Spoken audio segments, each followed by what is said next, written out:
2 minutes remaining.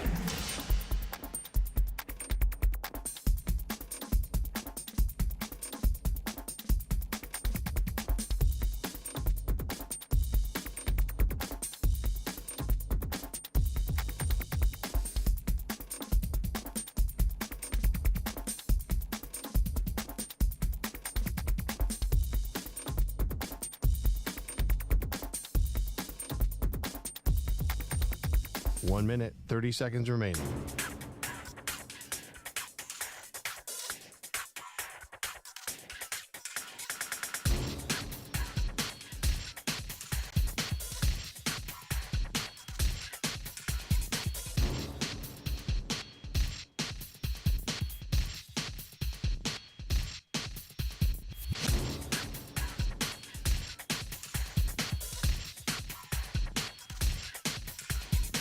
One minute remaining.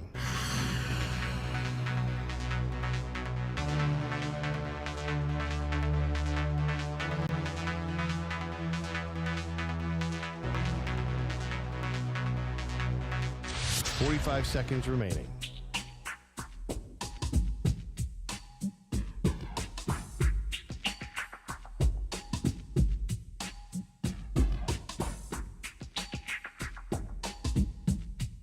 Thirty seconds remaining.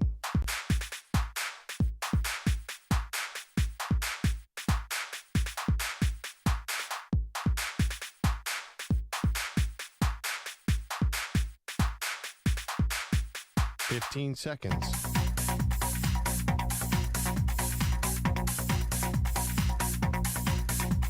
Break ends in 5 seconds.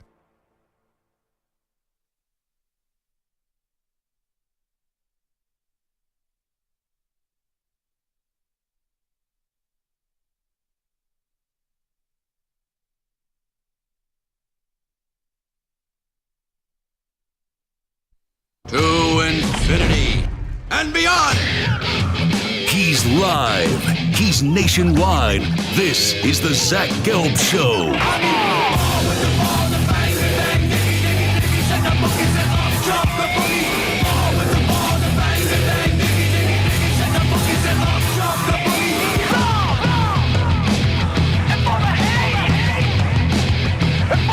Here's your host, Zach Gelb.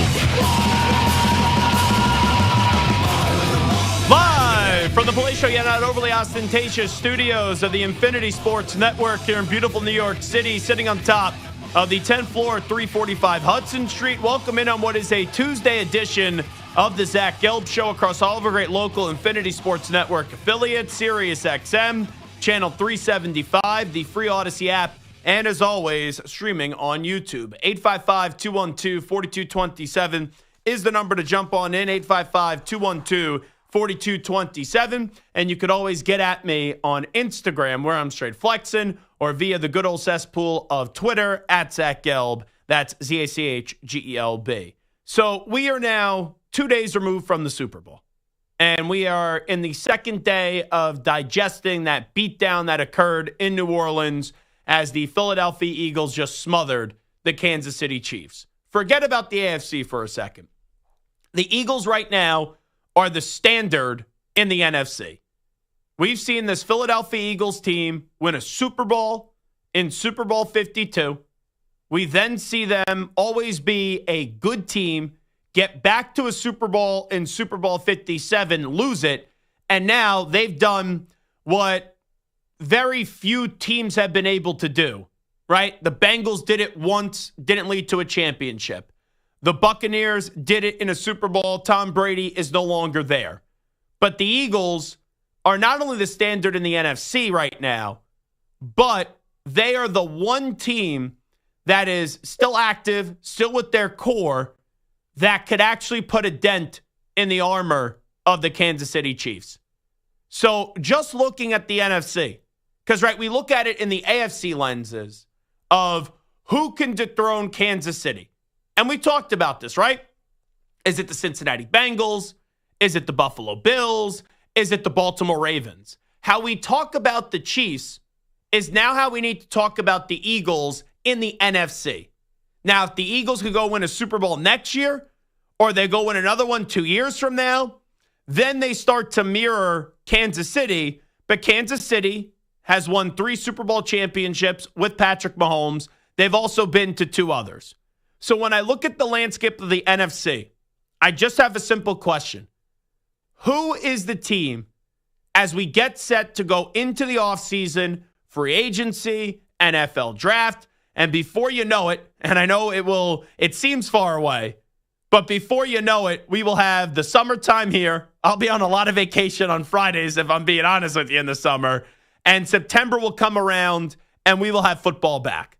So I know it seems like a long layoff, but as we get to that point, the question's going to be who in the AFC can find a way to dethrone Kansas City, and who in the NFC can find a way to dethrone the Philadelphia Eagles. So I'm just asking that question right out of the gate.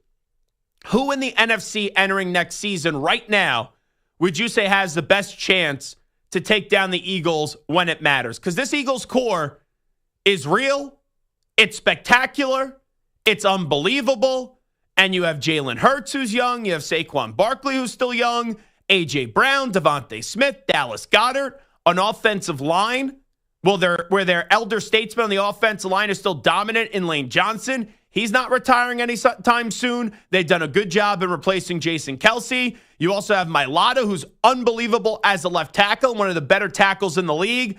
And then you get to the defense, which here is the scary thought about the Philadelphia Eagles. It's the same thing the way that we talked about with Kansas City the last few years, except this Eagles team had a better offense than Kansas City did this past season. And what I've always said about the Chiefs is what makes them so tough to beat and what makes them so scary and makes them such what feels like an unbeatable force is that their defense is better than their offense. And on offense, they have the best player in the league, period, in Patrick Mahomes, who right now is the 3rd greatest quarterback of all time, but behind Joe Montana and Tom Brady, 2 for Montana, 1 for Tommy Brady. But that's why I like the Eagles, and that's why I picked the Eagles to beat the Kansas City Chiefs in the Super Bowl, because the Eagles had a better defense than Kansas City. The Kansas City Chiefs offensive line was a major point of a question, and I thought the Eagles were going to be able to maul them in the trenches, and they were going to deliver a few big punches early. Now, I didn't know they would knock them out in the first half, but I remember saying it on Friday, the Eagles had to do what the Texans couldn't do, and the Texans' defense was awesome up against the Chiefs, but their offense didn't take advantage of it. And I remember saying if the Eagles could build a big enough lead, I think they'll have the offense that's good enough to not maintain the pace all throughout the game, but be able to go on out there and get a victory. And little did we know it was going to be, 24-0 at halftime, and it was pretty much night-night even when you started the second half. So that Eagles team, from a complementary standpoint, is the most complete team in football. And you look at it on the offensive side, we already went through the youngsters that are there. But on the defensive side of the ball, which is their best unit, you look all across the board, and you're not going to be able to keep all these guys, but you have a young nucleus. Jalen Carter on a rookie contract. Nolan Smith on a rookie contract. Zach Bond just had a breakout year, even though he's been in the league for a while. Quinyon Mitchell on a rookie contract. Cooper DeJean on a rookie contract. And most of these guys are early on their rookie contracts. So you look at this Eagles core with the coach now who is respected. They have the best general manager in the sport, and they got the best roster in the sport. They are going to be a team that just because you win one, and we always do this, right? Is this the start of a dynasty? And sometimes there's teams that win, and you go, it doesn't feel like the start of a dynasty. For example, when the LA Rams said F those draft picks and they went all in and they won a Super Bowl with Matthew Stafford, did anyone think that the Rams were starting a dynasty? No, they didn't. But you look at a team like Kansas City, they have been that next dynasty in the NFL. But if you're going to get someone that's going to challenge Kansas City the most and maybe be able to go get a few more Super Bowls, I don't think it's crazy to say that the Eagles could do that. Now, I remember being in Philadelphia when the Eagles won Super Bowl 52, and they were such a complete team, right? Duh, that's how you win a Super Bowl. You be a complete team. But Howie Roseman, Doug Peterson, all those guys said this is going to be a regular feeling. And that team is really damn good. But this team is even better. And this team is at a better spot with an unquestioned franchise quarterback. You're going to still get 2 more, 3 more prime years of Saquon Barkley if he could stay healthy. You got a dynamic 1-2 punch at wide receiver in A.J. Brown and Devontae Smith. Devontae Smith, he could go to many other teams, and he could be their number 1 wide receiver. But the greatest part about this team is the defense is so young, and this defense is so dominant. And here's also the crazy part, too. That defense didn't even play a full season at this dominant level. The last 2 months is really when this defensive scheme and the players got comfortable with the new defensive coordinator in Vic Fangio. And also they lost to Kobe Dean late in the season, who was an incredibly underrated player, one of those Georgia guys, and was having his breakout season for the Philadelphia Eagles. And who knows, I would not put it past Howie Roseman if Howie really gets in his bag here and he goes and gets Myles Garrett. That wouldn't shock me whatsoever. Myles Garrett was on with us at the Super Bowl, and Myles Garrett was sitting there saying, hey, Eagles fans basically have been screaming at me all week. Come to Philadelphia. Let's grab a cheesesteak. So this Eagles team, they have something special brewing. That's clear with what happened 2 years ago up against the Chiefs, where they went blow for blow for them, but they didn't get the job done. But then to get that redemption 2 years later, it's impossible to not wonder if they could get another one. And right now, if you tell me, and just ask me the question, Zach, will they get another Super Bowl victory? Will they win another Lombardi trophy in the next 5 years? I would say yes. And I'm usually someone that's skeptical whenever a team wins to say, yeah, they're definitely going to be back and they're definitely going to get another championship, because it's so tough to do. It really is. And sometimes people like to say, oh, this team's going to be a dynasty. They don't end up becoming a dynasty. Like, look at the Seahawks. The Seahawks, when they won that first one, people said they were going to eventually be a dynasty. They got back to the Super Bowl the next season, and then one play changed the entire direction of that dynasty that they thought was going to happen. So things could change quickly, but the Eagles feel like they're going to be around for the next 4 or 5 years with this young core. And now you have guys that have won a championship, and this is now a team that is obviously the best threat to continue to try to put a stop to the Kansas City Chiefs, because of the fact that now in 2 Super Bowls, you've had Jalen Hurts outplay Mahomes in both of them, and more importantly, they've been able to get 1 championship. But the question I asked to start the show is, who has the best chance of dethroning the Eagles in the NFC? Because the NFC, just like the AFC, even though the NFC's in a better place now, but you look at it, both of these conferences are chasing a clear and obvious team. In the AFC, you're chasing Kansas City. And right, Buffalo, Baltimore, and outside of the 1 year for the Bengals, they've not been able to get the job done in the big game up against Kansas City. The Houston Texans weren't ready for the moment this year as well to try to put their mark on the AFC. So you look at the NFC, outside of Philadelphia, I think we're in a spot where to be that second or third team in the NFC, it's up for grabs. Like the Commanders went 12-5 last year. Are the Commanders going to be back in the same spot that they were this past season? We'll see what they do this offseason. I don't think the Dallas Cowboys are going to find a way to go on some crazy run, but they were in the playoffs for 3 straight years at 12 wins, and now they're entering a new era with Brian Schottenheimer coming in. The Rams, I like that Rams team. I like that Rams roster, but it doesn't look like Cooper Kupp's going to be on it. So who are you replacing Cooper Kupp with? And also, is Matthew Stafford going to be your quarterback? The Seahawks have a good roster, but I don't believe Geno Smith's a big-time quarterback. I think the San Francisco 49ers can turn it around and get back to an NFC championship game next season. And then in the NFC North, you have a deep division. We'll see what year one has in store for the duo of Ben Johnson and Caleb Williams. The Packers last year were similar to the Texans, where they had this unbelievable season. They didn't take the next step this past season. Minnesota was really damn good this year, but they were fraudulent come postseason time. And now we'll see what J.J. McCarthy does at quarterback. I don't think Sam Darnold will be back. And the Lions are a heck of a team at 15-2, but they had the number 1 overall seed, and they let their guard down, and they got smacked by the Washington Commanders in the first round of the playoffs, or what was divisional round weekend, their first playoff game. And then you look at the NFC South. Tampa Bay is good. Does anyone think Tampa Bay is going to go win a Super Bowl? No. The Falcons, all right, let's see what Michael Penix Jr. does. So I look at the NFC, everyone's chasing Philly, and there's a lot of questions around these other teams for the second and third spot. But if I had to say who's the team that's got the best chance of dethroning the Eagles in the NFC, it's still the Detroit Lions. Because Dan Campbell has that bleep you mentality. I understand they've lost both their offensive coordinator and their defensive coordinator, but they are built in a great spot on the offensive side of the ball in the trenches, led by Penei Sewell. You got a very good quarterback, but not a great quarterback in Jared Goff. You know, you got a heck of a game changer at the running back position in Jahmyr Gibbs. I like Amon-Ra St. Brown a lot. The tight end Laporte is really damn good.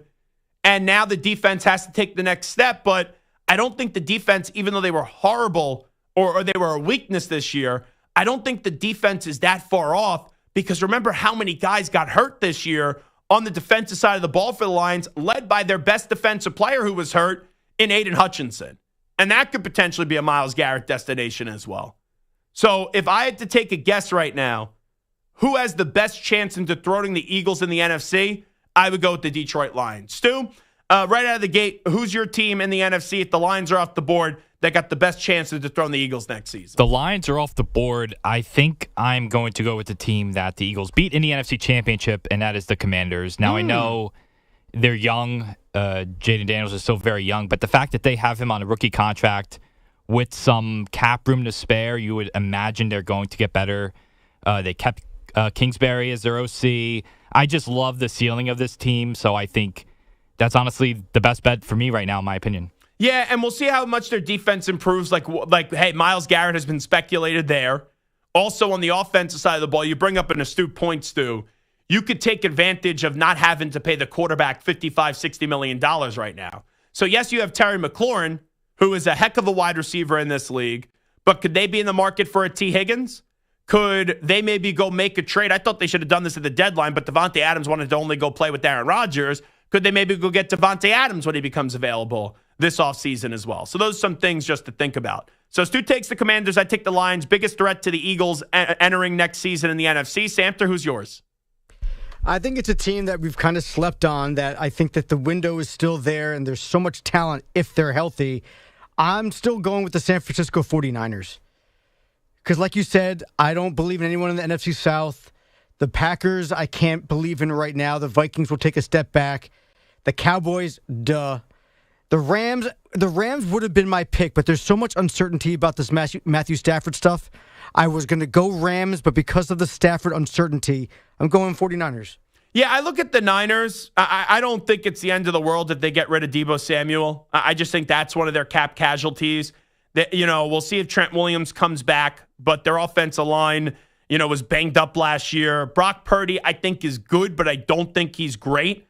You know, at the running back position, you would just hope that Christian McCaffrey can stay healthy. You had McCaffrey and Ayuk as a wide receiver both go down. And defensively, they still have a bevy of talent led by Fred Warner and also Nick Bosa, but that's a team that just needs to stay healthy. And if they stay healthy, hey, we've seen them before, right? Even after they lost the NFC Championship game to the Philadelphia Eagles, we saw them come back the next year and get back to the Super Bowl. They've been oh so close, but yet so far. And that's a team that next year, I don't want to say it's the end of the road for them, but I think next year is really the last all-in hurrah before you could see some major changes to this core. And I'm not talking about the coach or the GM, but just when you get these guys get older that have been here with so much wear and tear in the body, there could be some changes after this season when you have to let go of some guys that were really damn good for your franchise, even great. But when you keep on getting close and yet so far, eventually you maybe have to move on from some of those guys because of the wear and tear on the body. But Samter sent me this before the show, and I did not look at it, but he told me what the impetus of what he sent me. He sent me the Super Bowl odds. The latest Super Bowl odds are out there. And I wrote down 5 teams. And I'm just curious, this is AFC and NFC. Who has the best odds to win the Super Bowl next season?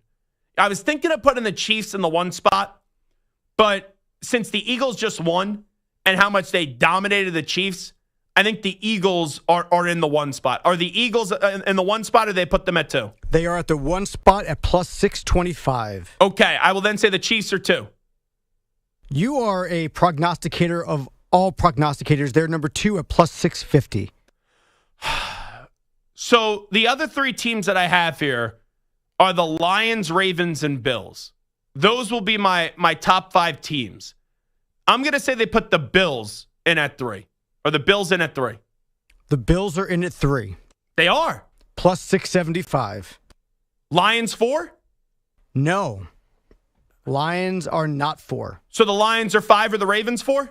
The Ravens are actually technically tied with the Bills at 3, both at 675. Okay. And the Lions are 5th, almost double at plus 1,100, which I'm surprised how far back the Lions are. So I'm wondering who's the 6th team. That's the question. So I look in the AFC. I'm not giving the answer yet. I'm just spitballing here. The Bengals could potentially be a team there. The Chargers, it wouldn't surprise me just because of the hardball love. The Commanders. I don't think it's the Packers or the Vikings. Is it the Bengals in the 6th spot? No, the Bengals are a little bit down at plus 2,000. Commanders then? Commanders are 7 at plus 1,700. It's not the Chargers, right? Nope, Chargers are behind the Bengals at plus 2,400. So this is for the 6th spot. This is the 6th spot we're looking at. So it's an NFC team. Do you want hints? No, is it Yes. AFC or NFC? NFC. So it's an NFC team. Packers? Nope, Packers tied with the Bengals at plus 2,000. Wow. See, this 6th one's tricky. And I don't, it's not the Rams, right? Nope, the Rams are below the Bengals between the Chargers at plus 2,200. So who the heck is it? Who did I say? Oh, San Francisco. 49ers plus 1,400 coming in at 6th place. Yeah, that makes sense. Yeah. And then following the Chargers, down low is the Texans, Vikings, Broncos, Bucks, Bears, Dolphins, and then surprisingly, you know what? Steelers are way down there at plus 5,500. You're mentioning the Dolphins. That's where we can end the list right there. It's the Zach Gelb Show on the Infinity Sports Network. 855-212-4227. 855-212-4227. Jalen Hurts has one of the great all-time great redemption stories. We will take a look back at some of the best redemption stories when we come on back, when we return on the Infinity Sports Network in 5 minutes. You're in a 5-minute break.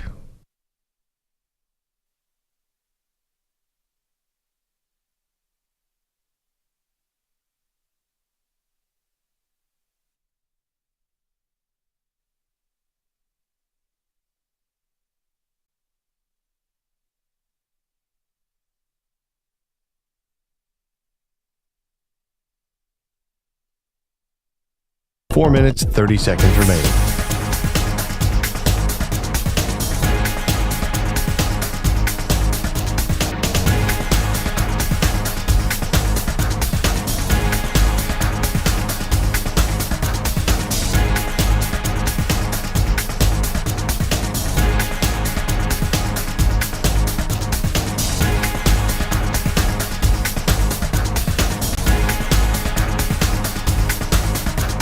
Four minutes remaining.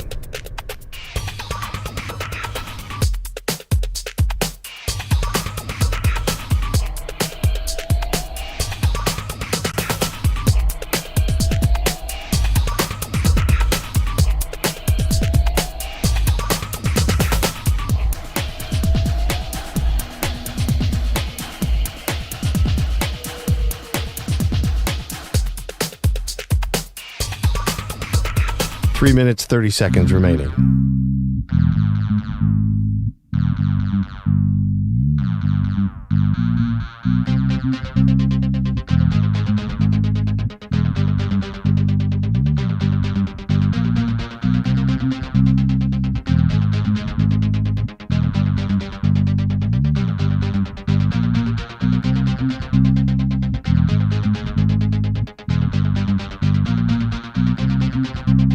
Three minutes remaining.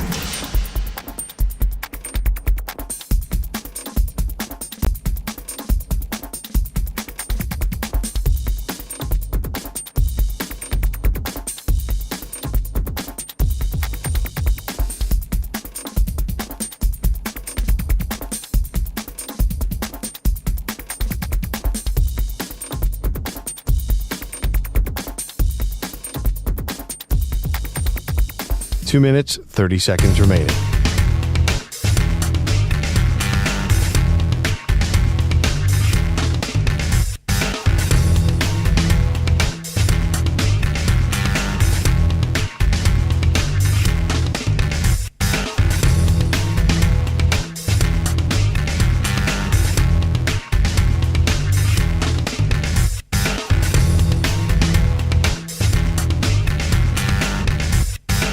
Two minutes remaining.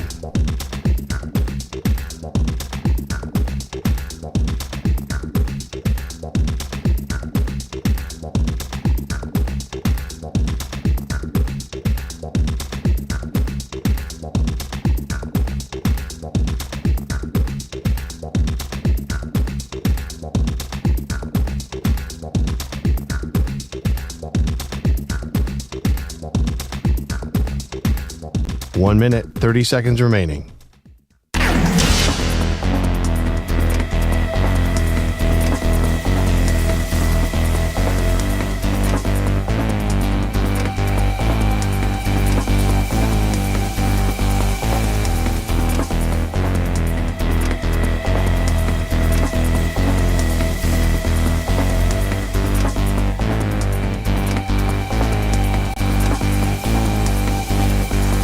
One minute remaining.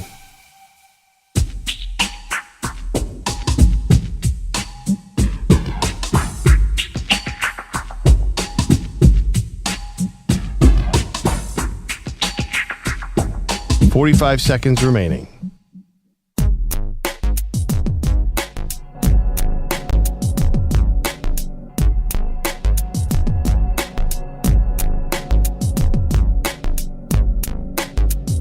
Thirty seconds remaining.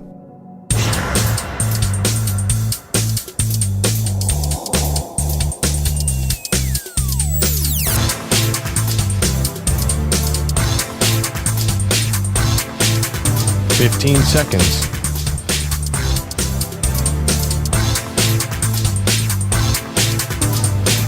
Break ends in 5 seconds.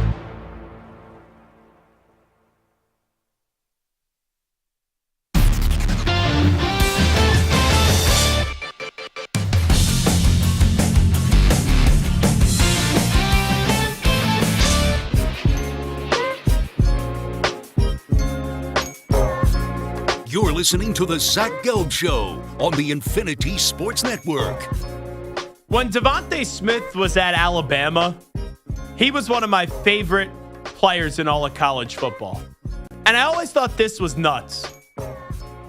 When you get a game-winning touchdown catch in the national championship in your freshman season, how do you top that, right? How do you find a way for that not to be the best moment of your college career?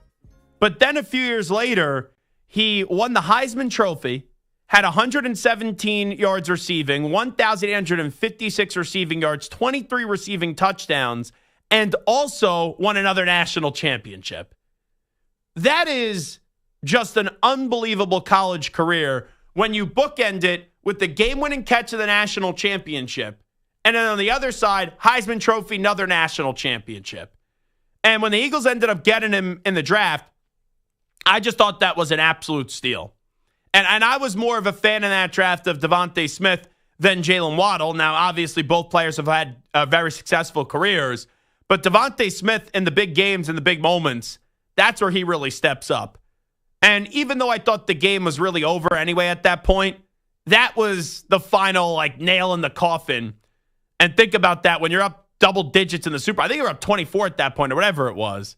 And you're still airing it out and chucking it deep to Devontae Smith, and he makes that touchdown grab, which was an awesome throw and an awesome catch. Jalen Hurts to Devontae Smith. But really, the redemption story of Jalen Hurts is such a major storyline and such a feel-good storyline of this Super Bowl. Because you look at Jalen Hurts in that national championship game where Devontae Smith caught the game-winning touchdown pass down the left sideline up against the Georgia Bulldogs. It was Tua Tagovailoa who threw it. Because at halftime, Jalen Hurts got benched. And not only did he get benched, I remember him after the game. It was such a cool sign of being a good teammate. And I'm not saying that's an easy spot, but it just showed you the type of man that Jalen Hurts was in that moment when he immediately ran up to Tua Tagovailoa to congratulate him. And then in the interview, he could have pouted, he could have sulked. He didn't do that because he was just happy for the team that they ended up winning, even though internally you got to be a little bit annoyed because you got benched in a national championship game. And I talked to him when he was a Heisman Trophy finalist at Oklahoma. But if we could get Jalen Hurts on the show and bring back up some of this stuff, I would ask him, why did you stay after getting benched in the national championship game? Because he stayed that year. And then as we talked about before, they did go on to need him in that SEC championship game the following season because Tua got hurt. And Jalen Hurts led Alabama in that game to win an SEC championship up against Georgia. And then after that, he goes to Oklahoma, and he ends up getting an invite to the Heisman Trophy and makes the college football playoff. And I remember this. I was talking about it when I was working for Sirius, how I would have been fine if the Patriots would have drafted Jalen Hurts in the second round. I thought it'd be a good project quarterback. And he goes to Philadelphia in the second round, and it was like, holy smokes, oh my goodness gracious, they have Carson Wentz there. Carson Wentz was, at the time, the quarterback that was paid to be the dude. And very quickly, because of Jalen Hurts' authentic work ethic and him being a really good teammate, even though there was a little friction last year, he was able to find a way to take Carson Wentz's job. And since then, right, we've seen him wild card round in the playoffs. We've seen him in a Super Bowl where they lose, then the collapse of 10-1, but then this redemption story, it's not even his best redemption story of his career. Like, yeah, you win a Super Bowl, sure, but when you talk about getting benched, right, that's where the story starts for Jalen Hurts. If they were to do a movie on Jalen Hurts, I think it starts him getting benched at halftime of the national championship game. And then what he did go on to accomplish since then, everything that we just ran into. But then the ultimate moment of winning a Super Bowl, and 2 years ago, he's the best player on the field, but they didn't get the victory. This time he wins the Super Bowl MVP, and he hoists that Lombardi. So that's just an all-time great redemption story. So let's go around the room now. We will do all-time great redemption stories in sports, and we'll give one each. Mine's actually in the boxing world. And one of the more emotional and moving interviews I've ever done was before one of these Deontay Wilder-Tyson Fury fights. I was able to interview Tyson Fury. And they told us we only had 10 minutes.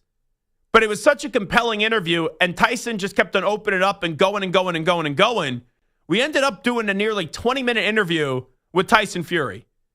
And in that interview, we talked about his story, where he overcame suicidal thoughts, substance abuse, depression. He was out of the boxing world for 3 years. He ballooned up to 400 pounds. Right? This was one of the more emotional interviews that I've ever done. And someone was advocating for mental health, and he was just pouring his heart out and telling us his story. And he ends up getting back into the ring after nearly taking his own life.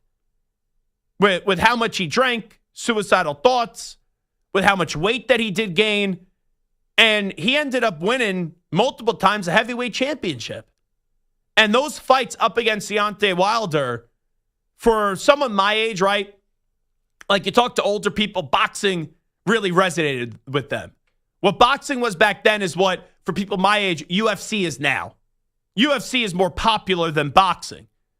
But for boxing, as someone who's 30 years old, there hasn't been many moments where people have really had boxing resonate with them. Because Mayweather-Pacquiao happened too many years, way too late. And Mayweather was just a complete a-hole about the drug testing process, if we're just being serious. I thought it was very cowardly of Mayweather. You know, even when you had the McGregor-Mayweather fight, it was a gimmick. It actually ended up being better than what it was, but people are at least interested in it.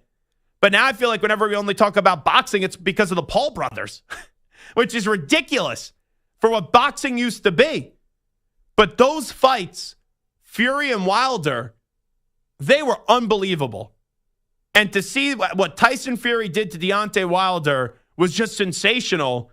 And to see a guy, right, who nearly took his own life and was so depressed and was abusing so many substances, and it almost not only cost him his life, but also his career, and he was out of the sport for 3 years, to go back into the ring and be able to get yourself in good enough shape and also just be standing on 2 feet and you take out Deontay Wilder twice, that is, to me, I for years I thought, and I won't share my other favorite redemption story because I don't know if Stu or Samter has it, but I'll tell you what it is later.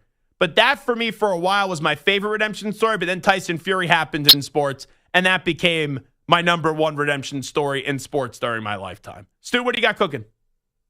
So at first I was just thinking the 4 major sports, but then we expanded beyond that, and then I realized, of course, it's Tiger Woods, 2019 Masters. That used to be my favorite one. It was so good. He was the greatest golfer of all time, the greatest golfer of our generation.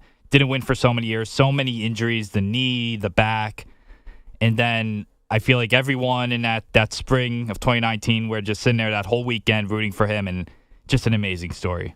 Yeah, and Tiger Woods had a massive fall from grace, and it was completely his fault, right? Cheating on his wife, sleeping with like pretty much every woman in America, and you know a lot of the pills and stuff that he was on with all the injuries that he suffered too.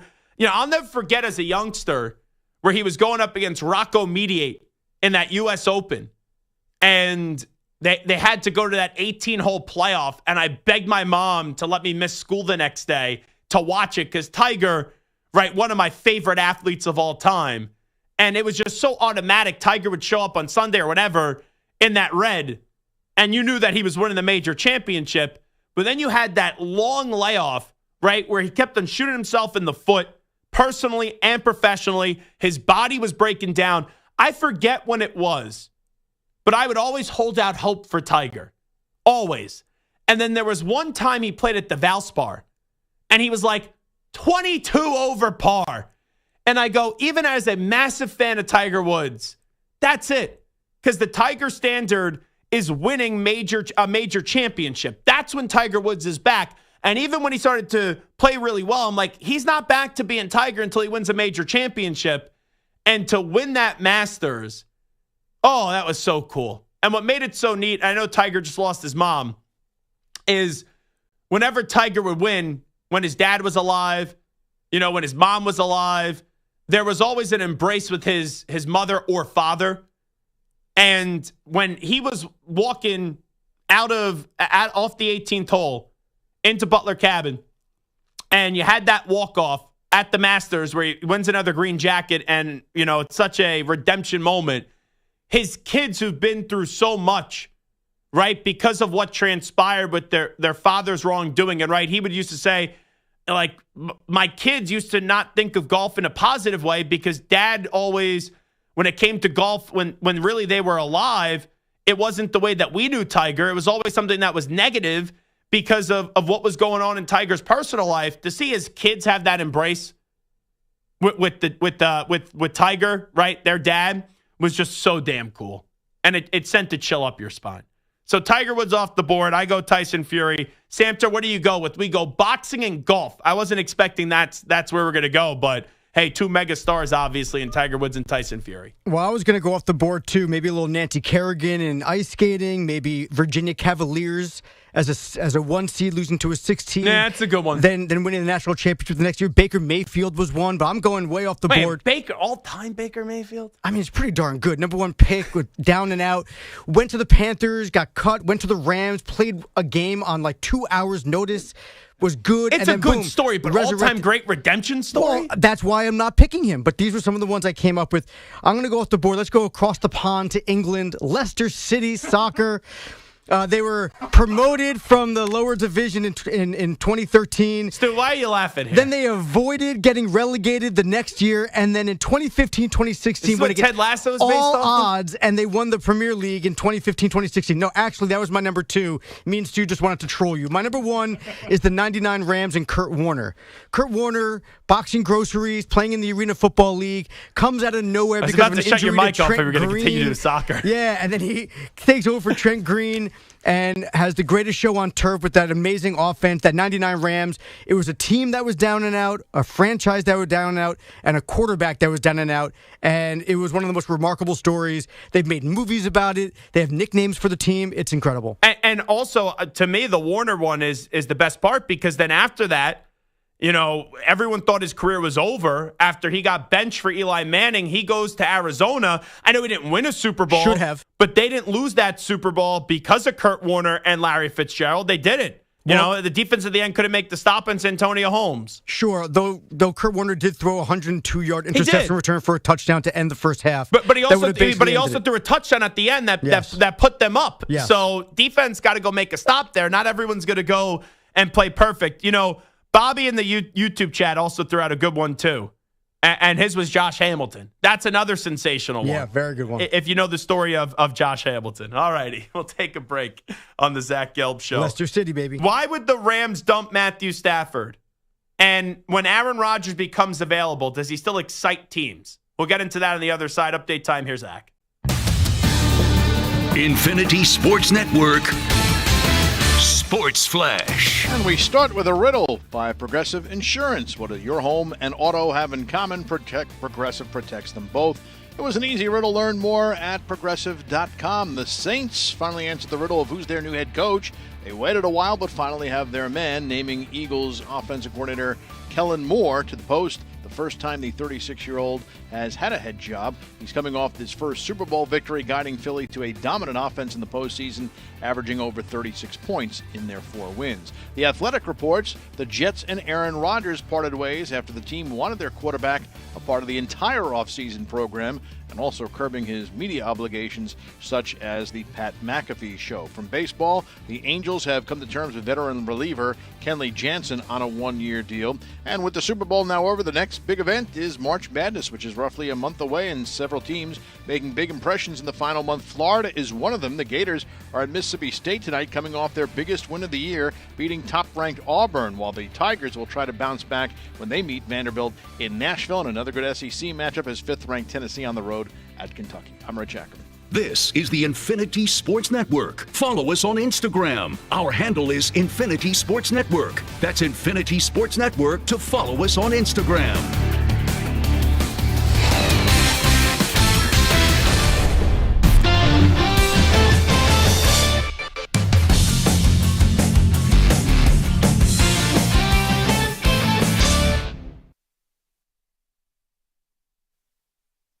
You're in a 5-minute break.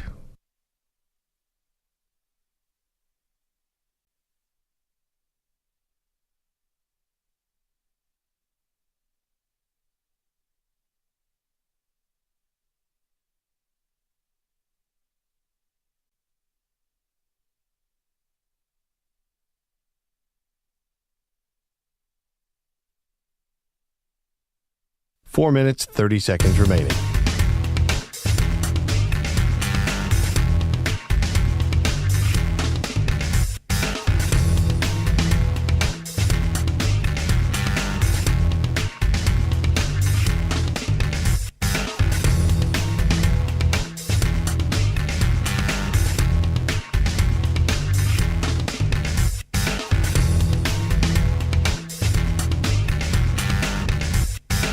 Four minutes remaining.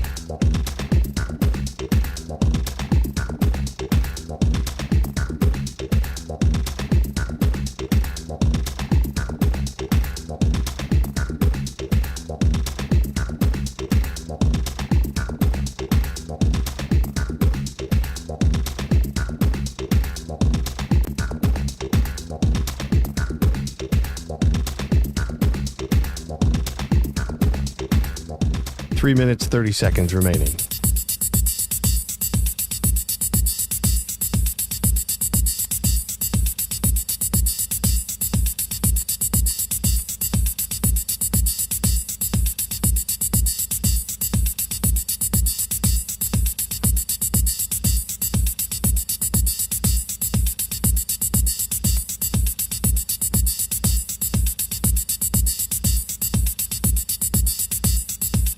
Three minutes remaining.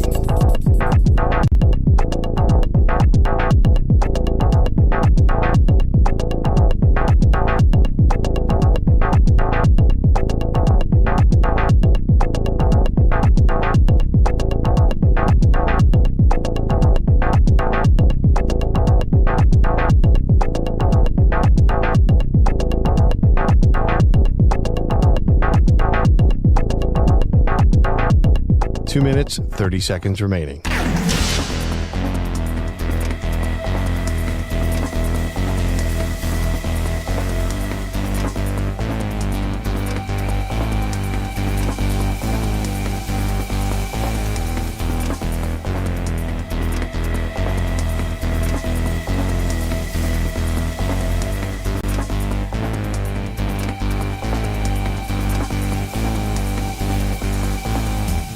Two minutes remaining.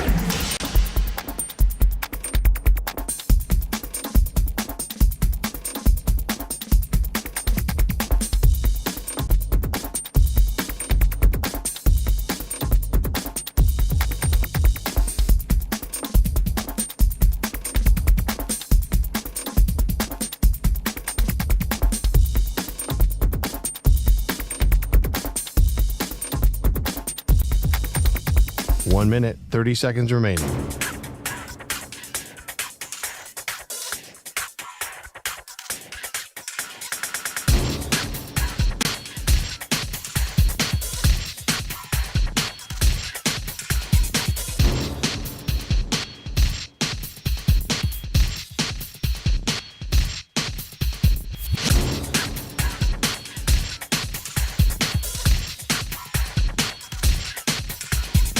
One minute remaining.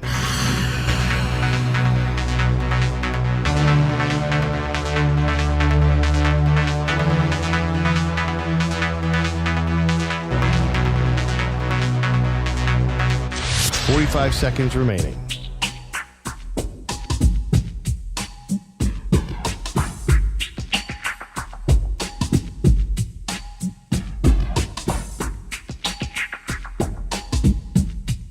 Thirty seconds remaining.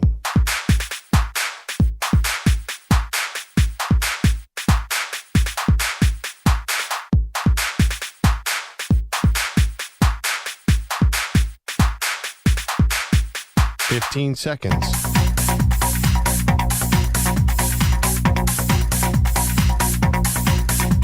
Break ends in 5 seconds.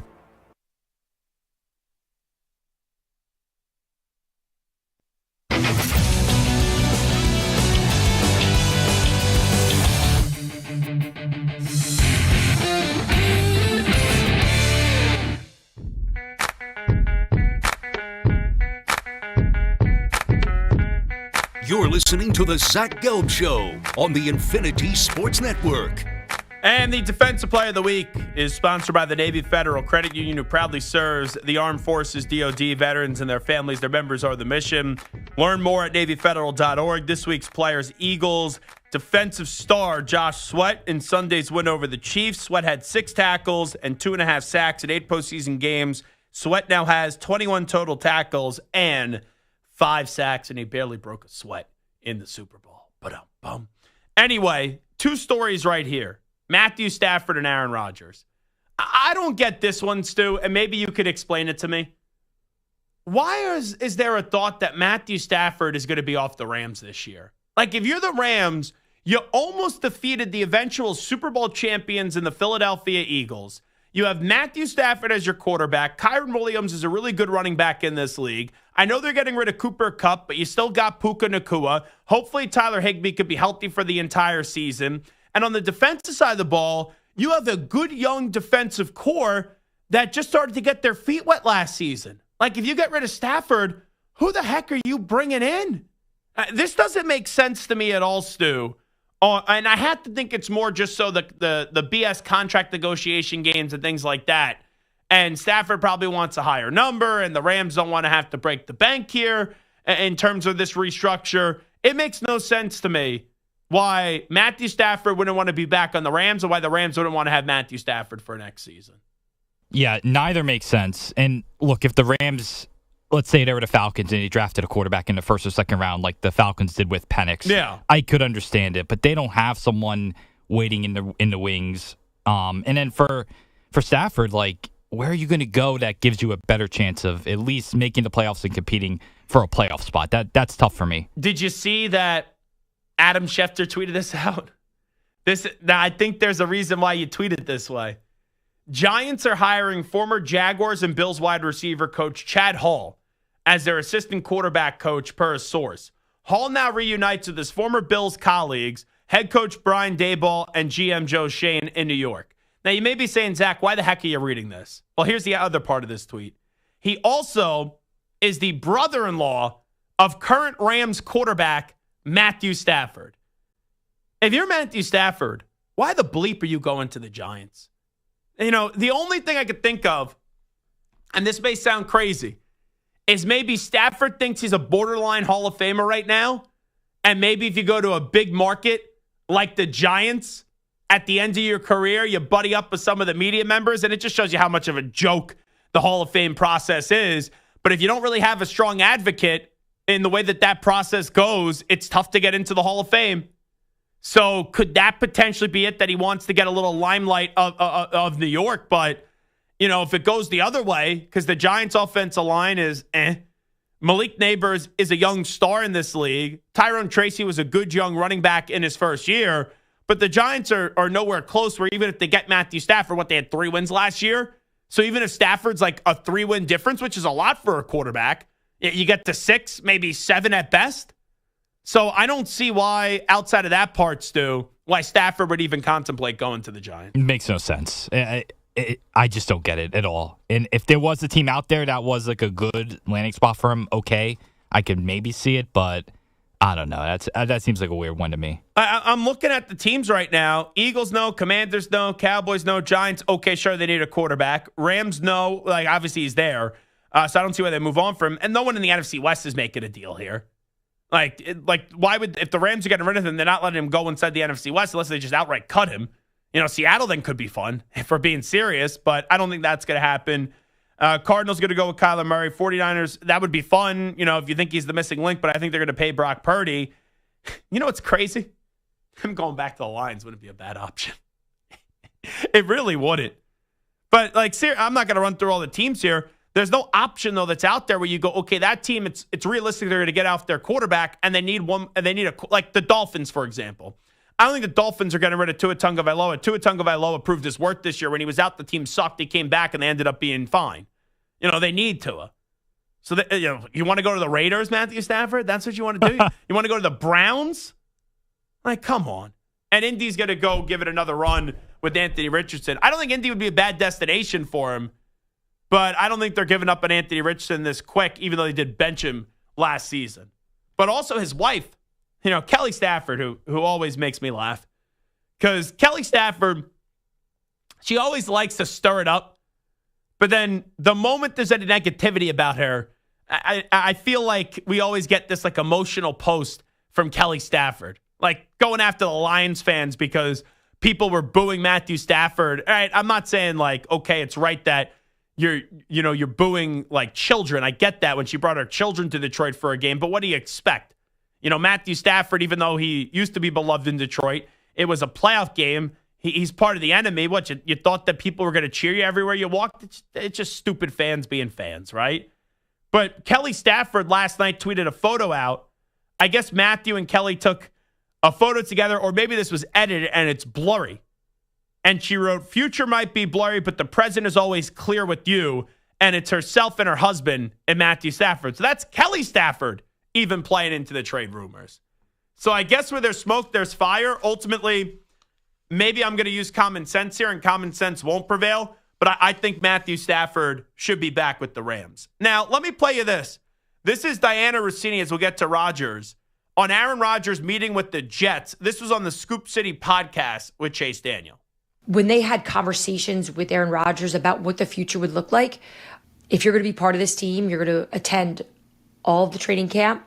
You're not going to do Pat McAfee interviews anymore. So they were really trying to change the way. They said that? Yeah. They had a conversation with him of, if you were to stay here, here's how we would want it to be. So this, to me, is Aaron Glenn getting control back.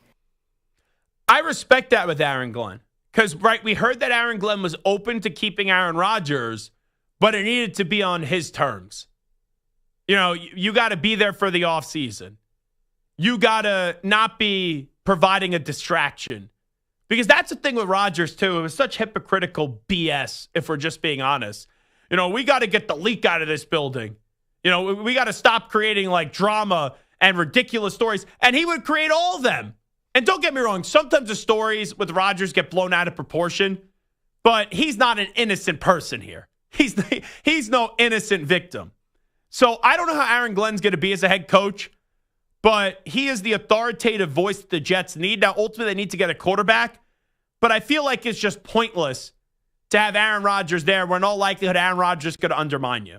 Like Aaron Rodgers, I've reported this before, and Aaron knows it's true. He tried to undermine Matt LaFleur when he was with Green Bay. He would blow him off for these meetings. LaFleur said, I want you to have more of a role in the game plan. We want to give you more input. And he would keep Matt LaFleur waiting and sometimes just wouldn't even show up. So I don't think the juice is worth the squeeze anymore with Aaron Rodgers. And even if you do bring him back, he's going to play one more season. And what's the best that you could do with Aaron Rodgers next year with this Jets roster? At best, be 9-8, 10-7? And you make the playoffs and you lose in the first round? I don't think that juice is worth the squeeze. And that's why the Jets, they're doing the right thing, ripping the Band-Aid off. And they could say, oh, we tried to get Aaron to do it our way. We needed Aaron to change because things got really ugly last year, and he wasn't willing to change. Now, do they get their quarterback this year? I don't think Sam Darnold going back there. I don't think I would pay Sam Darnold. Can they get someone in the draft? I don't think they're right now in position unless they trade up to get Shedeur Sanders or Cam Ward. So maybe the Jets just run with a backup quarterback. Like, could you have like a Jameis Winston there for a year just to weather the storm? And then a year from now, that's when you go pounce in the draft or free agency or even the trade market to see who becomes available at the quarterback position. Overreaction, proper reaction. Next.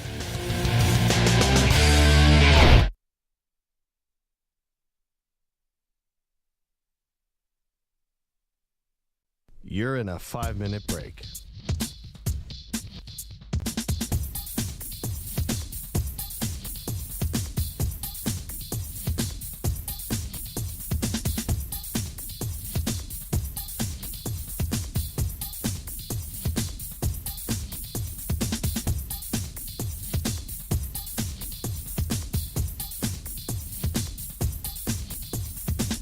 Four minutes, 30 seconds remaining.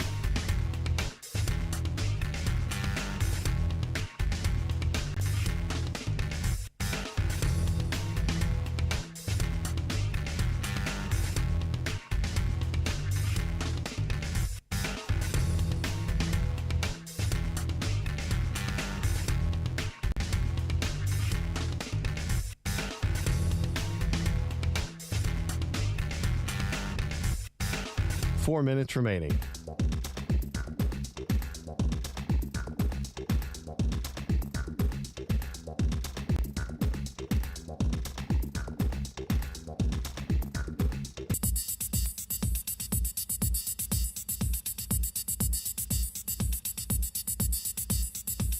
Three minutes remaining.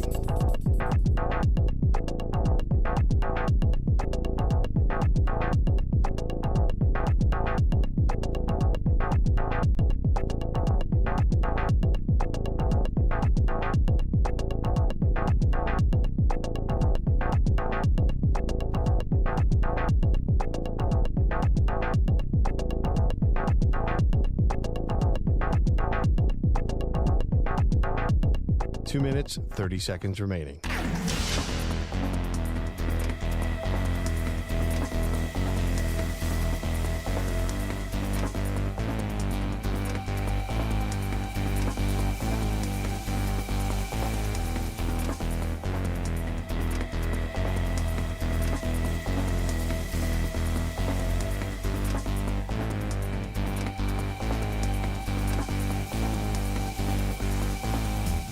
Two minutes remaining.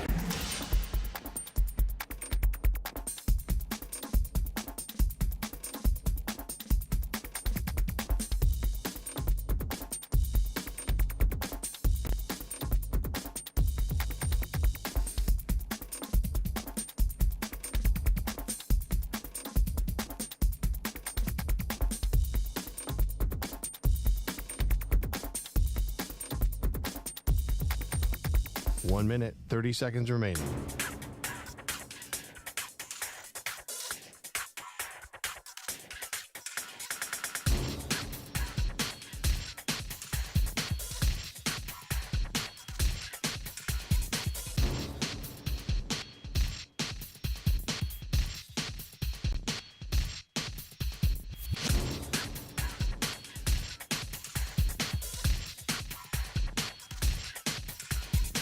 1 minute remaining.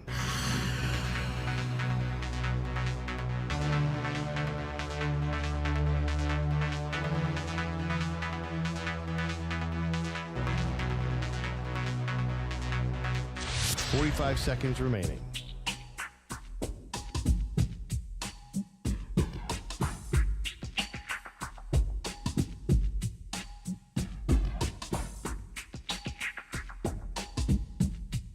$30 seconds remaining.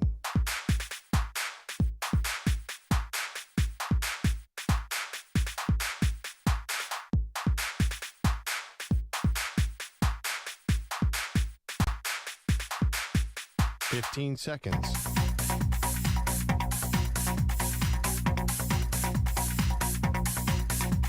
Break ends in 5 seconds.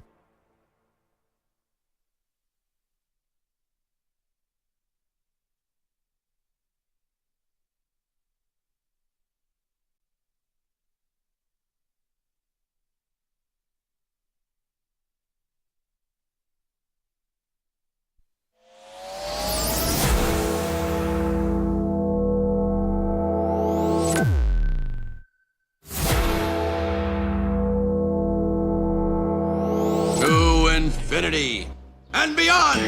He's live. He's nationwide.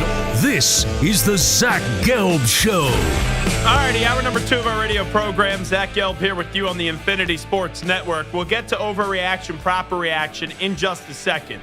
But 2 college football stories first. One is just a mock draft of the college prospects. The other one, we talked about this last week, where I said I saw Matt Patricia walking around Radio Row, and he looked very thin, extremely thin. Matt Patricia, I said I was surprised that he's not on Belichick's staff at UNC. And I think it was Samter who was like, oh, well, maybe he just doesn't want to do the college game. Well, Matt Patricia is now in the running to replace Jim Knowles, who is now the Penn State defensive coordinator, but he was the national championship defensive coordinator at Ohio State. Matt Patricia interviewed to become Ohio State's defensive coordinator. This is from Mike Floria via Matt Zenitz of CBS Sports. So you have Matt Patricia interviewing to become the Ohio State defensive coordinator. I don't know, man. What happened in Philadelphia last year, and I know Patricia took over for Sean Desai in the middle of the season. Is Patricia, see, how much is he going to have to recruit?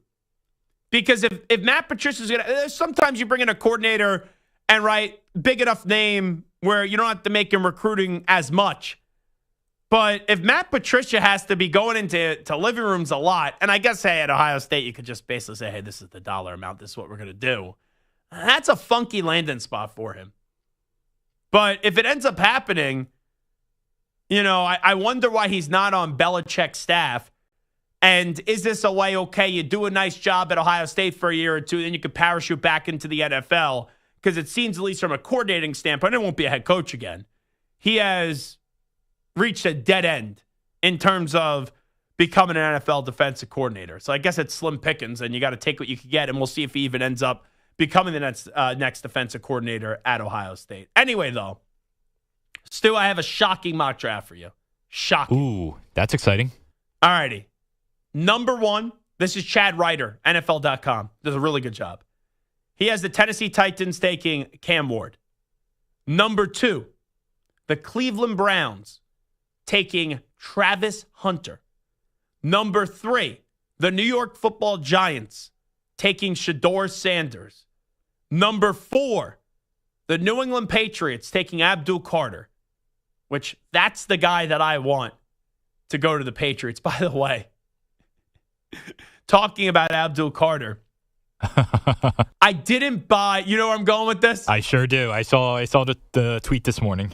So I didn't buy Wi-Fi, even though it's only $5 and I could have expensed it. I didn't buy Wi-Fi on the way back from New Orleans because I didn't want to be distracted on the 2.5, 3 hour flight. I just wanted to sleep because I was exhausted when I got on that plane last night. and I just wanted to sleep for 2 or 3 hours, I knew if I bought the Wi-Fi, I would just be texting and tweeting and doing all that stuff. So I didn't check Twitter, and I get in the Uber, and I had a few notifications. And two notifications that I had were from Warren Sapp, where Warren Sapp walked off set with us on Radio Row. And it was such a bizarre thing because we weren't having a contentious conversation.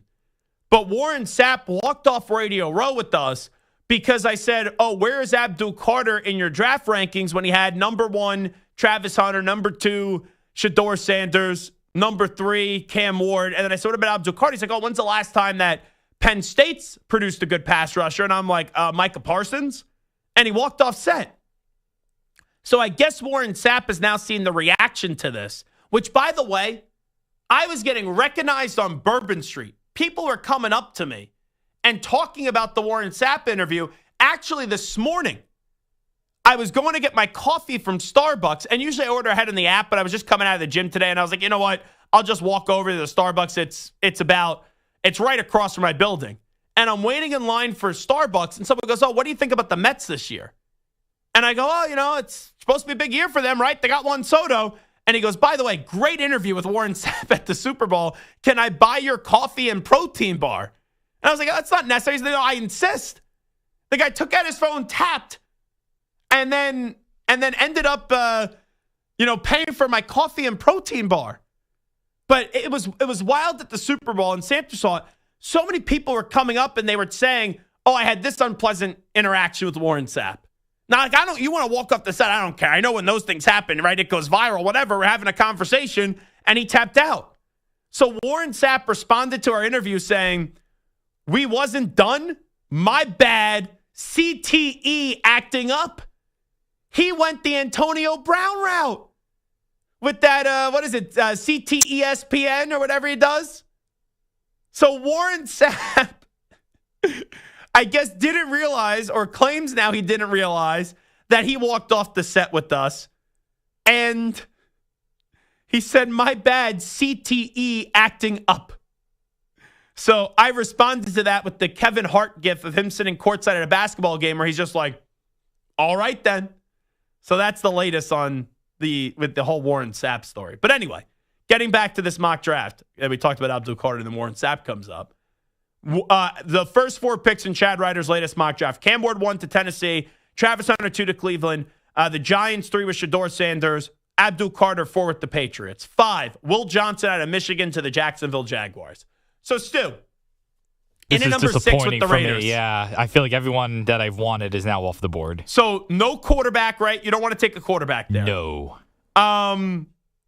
You still have Mason Graham available if you want to go defensive lineman. Would the Raiders go offensive lineman? I think they would. Yeah, I could see that. Because you have Colton Miller. Can you go get another tackle maybe? Yeah. I think Colton Miller could also be a potential cap casualty. Okay. Potentially. And they're not going to go tight ends here. No. Because they have Brock Bowers and Michael Mayer. Yeah, imagine if they said goodbye to Mayer and they go with Tyler Warren. That would be something. But this kind of screams old Raiders, this pick. Okay. You think it's offense or defense? I'm going to guess it's offense. Yeah. I'm going to guess it's a receiver. It is not.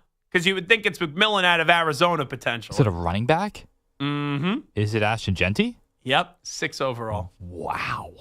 If the Raiders opt to ride with veteran quarterbacks next season, someone like Sam Darnold or Russell Wilson, this is what Ryder said, I expect the team's new regime to use this pick on an offensive weapon. Vegas missed having a bell cow back this past year, and Genty's combination of vision, balance, speed, power project for him to have a highly productive NFL career. I don't think there's a bigger fan of Ashton Genty in the national radio landscape than me. Even with that being said, I don't see how you take a running back 6 overall. And I love Ashton Genty. But I don't, and I understand right now with Derrick Henry and Saquon Barkley in the years that they had, the running back position is a lot more popular than what it was the last few years. But if the Raiders take a running, with all the needs that they have, Stu, if the Raiders take a running back 6 overall, that's a head scratcher to me. they basically have a need everywhere except for tight end, and I guess you can argue defensive line, but at the same time, you can never really have too many defensive linemen, so a running back there is weird. And also, like, yeah, they didn't get a lot of production from the running back position last year, but a lot of it also was the offensive line is just so bad. So there was nowhere for the running back to go. So even if you draft Genty, I don't know if that solves the running issue. I don't know. I don't. It's high. It's very high. I'd feel bad if Ashton Genty got drafted by the Raiders. I would. Because there's so much work to go. Yeah. Now, do you think there's another quarterback in this mock draft? Because I only think 2 should go in the first round. I will guess there is another quarterback. Jets trading up to 31. Oh. From the second round up to 31 with the Chiefs. Jackson Dart, according to Chad Ryder, Mississippi, Ole Miss. Multiple teams could be looking for a quarterback early in round 2 to avoid the Friday night rush. The Jets trade up from pick 42 overall in round 2, sending that selection and a 4th, 5th, and 6th round pick to the Chiefs.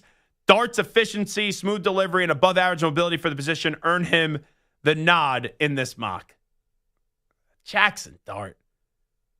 You know, after that Florida game, if you told me that he would still be a first-round pick or projected to be a first, I'd be like, hey, he was projected to be a first-round pick before that? Like, I don't see that. I really don't. Anyway, let's get to a little overreaction, proper reaction. There's some draft takeaways. Also, we got the Patricia story in there, but let's do a little overreaction, proper reaction right now. Another NFL week is complete, which means it's another week to freak out about your favorite team.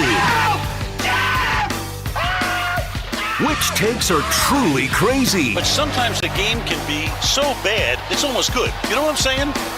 No. And which are so crazy, they might be right. He's 6'5", he's 245 pounds. He's probably a Popeye's biscuit away from being a tight end. Zach lets you know in this week's edition of Overreaction or Proper Reaction. All righty, Stuart, what do we got cooking today? All right. Got me a little uncomposed with that Ashton Genty mock draft news. I don't know. If You're shook. You're rattled. A little bit. You look like Mahomes in the Super Bowl. That's right. This is going to be a terrible next 10 minutes in this segment. Since the Super Bowl was completely out of hand at the end, Xavier Worthy's second half has been overlooked a bit. However, after snagging just 1 catch for 2 yards in the first half, the rookie wideout had 7 catches for 156 yards and 2 touchdowns in the second half alone, setting the rookie Super Bowl record for receiving yards in a game. In a Super Bowl game. Overreaction or proper reaction, Xavier Worthy is a legit number 1 receiver for the Chiefs. So, I think he has the capability of being really good because speed kills in this league. But I got to see more out of him. And he had a very good college career for the 3 years that he was at Texas. But I got to see more out of him. And next year, he's going to be viewed as that number 1 wide receiver for Kansas City unless they go make a big move. And with Kelsey slowing down, you know, outside of Mahomes, he could be the most important player on that offense. You know, he really could. Pacheco's good, but he got banged up this year. But he's a legit number 1 wide receiver for the Chiefs. He could be viewed as the number 1 wide receiver. But I got to see more when he gets more food on his plate, what he's going to do with it. He had 17 games played this year, 59 receptions, 638 yards, and 6 touchdowns. He had a really good Super Bowl, but a lot of it was in garbage time, too. So he has the speed. He has the ability. And Zay Flowers, right, has speed and was really good for the Ravens. Can he do what Zay Flowers has done? Yes. But still, it even feels like there's a different gear for Zay Flowers. Had a really good season this past year for the Ravens. So right now, Xavier Worthy is legit number 1 wide receiver for the Chiefs. I'm going to go overreaction, but I wonder where I'm at on that a year from now. Now, the Eagles defense held the Chiefs to just 45 total yards over the first 42 minutes of action and is led by young stars like Jalen Carter, Nolan Smith Jr., Cooper DeJean, Quinyon Mitchell, Jordan Davis, and Milton Williams, all who are 25 or younger. Overreaction or proper reaction, this Eagles defense can go down as one of the best ever, joining the 85 Bears and the 2000 Ravens. So they've had one of the best single-game performances I've ever seen. And that Eagles defense for the last 2 months was unbelievable. But there were questions earlier in the season about this defense. So it's really next year, and we'll see who's back, right? If Zach Bond comes back, which I think they need to find a way to keep him.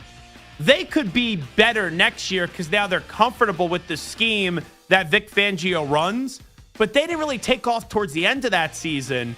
So to say that they're one of the best defenses ever, with the 85 Bears and the 2000 Ravens, that was just dominant from start to finish. The start was bumpy. There was turbulence, and then the ending was really strong for the Eagles. But this Eagles defense will be remembered for their great Super Bowl performance, but one of the all-time great defenses ever. I don't think when we say, 85 Bears, 2000 Ravens, we're going to say this version of the Philadelphia Eagles. But this defense could get better and better for years to come. So it's a heck of a defense, but this Eagles defense go down as one of the best ever, joining the 85 Bears and the 2000 Ravens. No, not right now. So I'm going to go overreaction. Super Bowl 60 is next year in San Francisco, and the early odds are out with the Eagles leading the way at plus 625, followed by the Chiefs at plus 650, the Ravens and Bills each at plus 675, and the Lions a distant fifth at plus 1100. Overreaction or proper reaction, we will see a rematch of Eagles-Chiefs in next year's Super Bowl. Obviously, the Chiefs are the best team in the AFC, the Eagles are the best team in the NFC. And they've made for one great Super Bowl. And then this past Super Bowl, it was just so shocking and so kind of cool, even though the game was a dud because it was a blowout. But just to see the Eagles' level of dominance against that Kansas City team, it was a little jaw-dropping, even as someone that picked the Eagles to win. Whenever you give me 2 or the field, I'll take the field. So we will see a rematch of the Eagles-Chiefs in next year's Super Bowl. I'm going to go overreaction.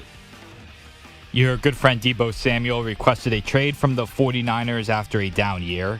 Now, sportsbetting.ag released the odds for Deebo's next team, with the Commanders topping the list at plus 300, followed by the Chargers, Broncos, Panthers, and your Patriots. That would be something. You would love that. I would get a Deebo jersey. Okay. I would get a Deebo Patriot jersey. Okay, I can see that.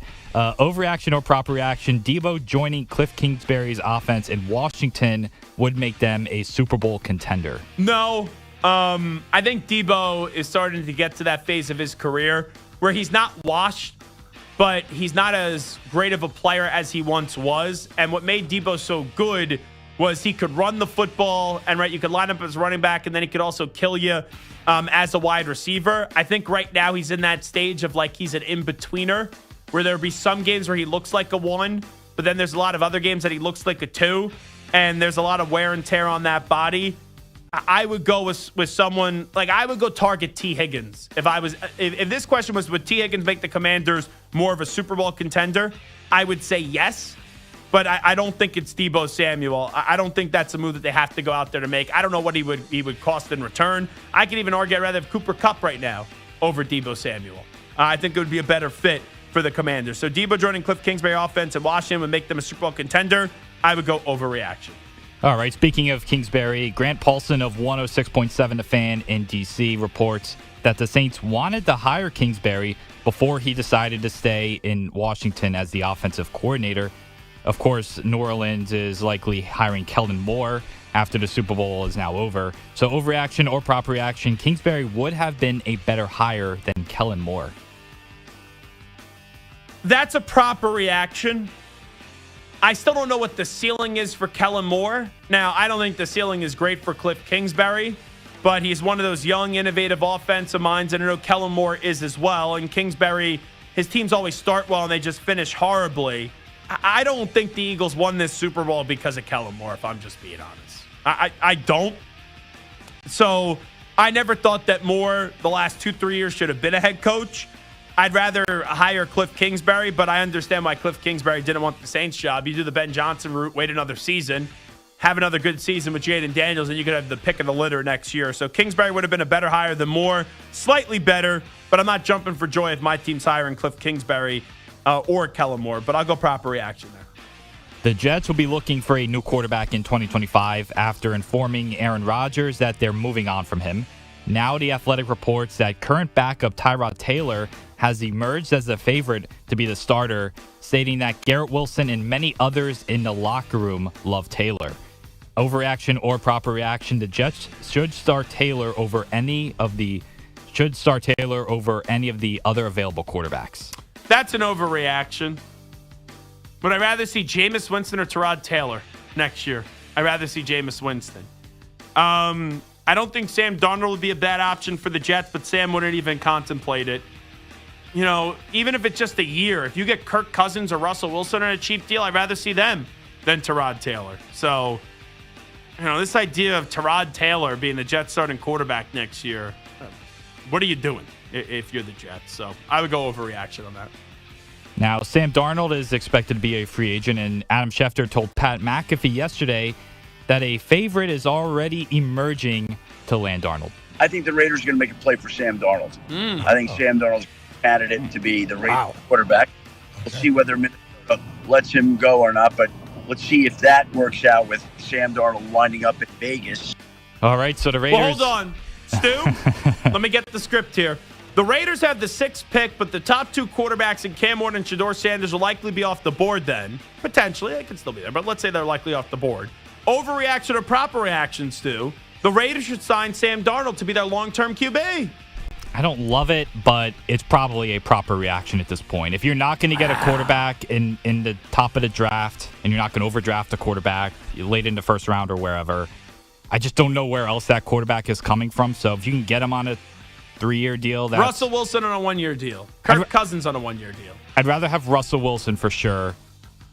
I don't know about Kirk. I think Kirk is the best quarterback out of those 3, but I don't know if he'll ever be back to being healthy because he looks shot all through this year. Yeah, I'd probably pick Darnold over him at this point. And just pray that the contract isn't a disaster. Now, Darnold had a good season this past year, don't get me wrong. But with how it ended, I don't know what it's going to cost you for Sam Darnold. If it's a 3-year deal, though, I don't think it's the worst thing in the world. Then use that 6th pick to maybe go get a playmaker, as we were talking about earlier. All righty. We'll take a break. Zach Gelb Show, Infinity Sports Network. When we come on back, next QB to join Jalen Hurts as winning their first ring that doesn't have a ring already. We will get to that conversation, do a little draft next. You're in a 5-minute break.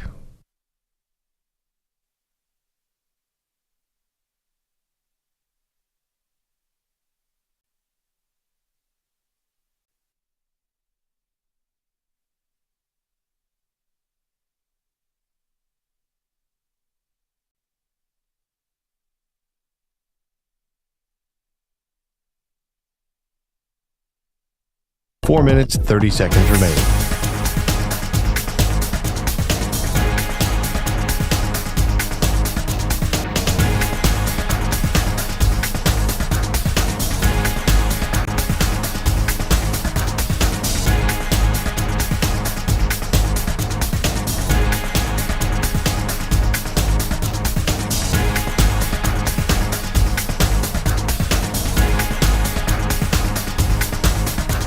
Four minutes remaining.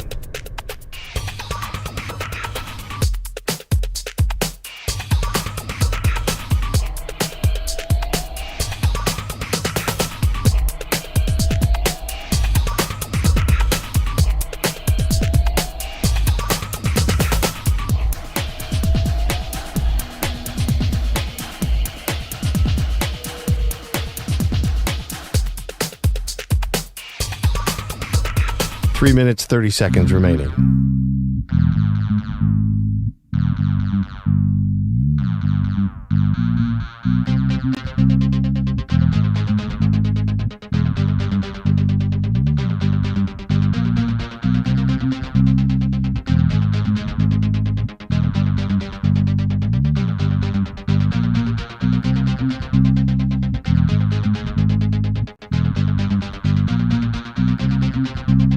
Three minutes remaining.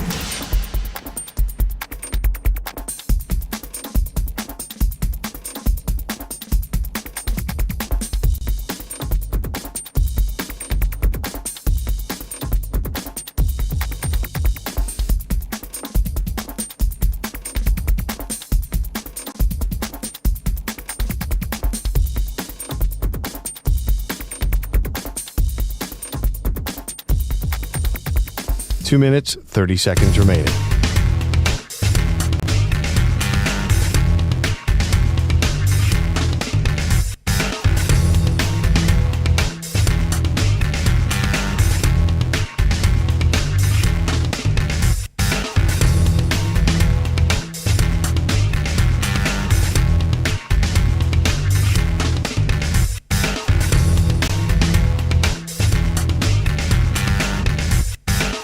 2 minutes remaining.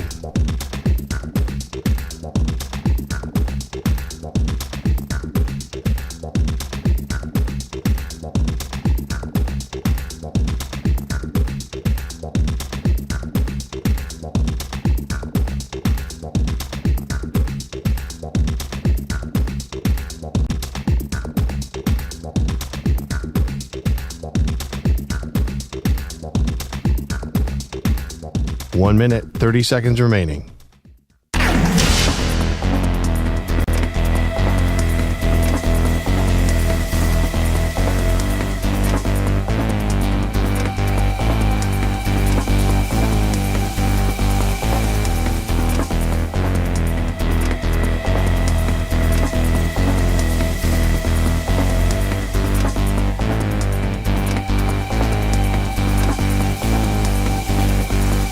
One minute remaining.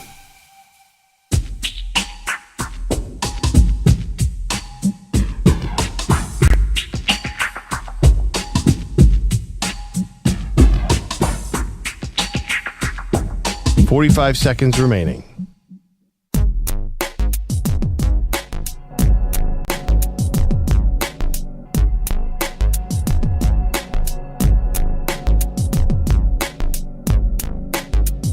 .30 seconds remaining.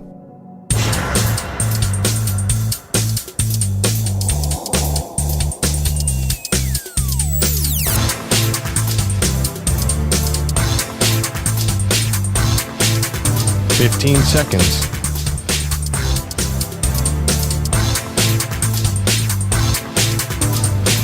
Break ends in 5 seconds.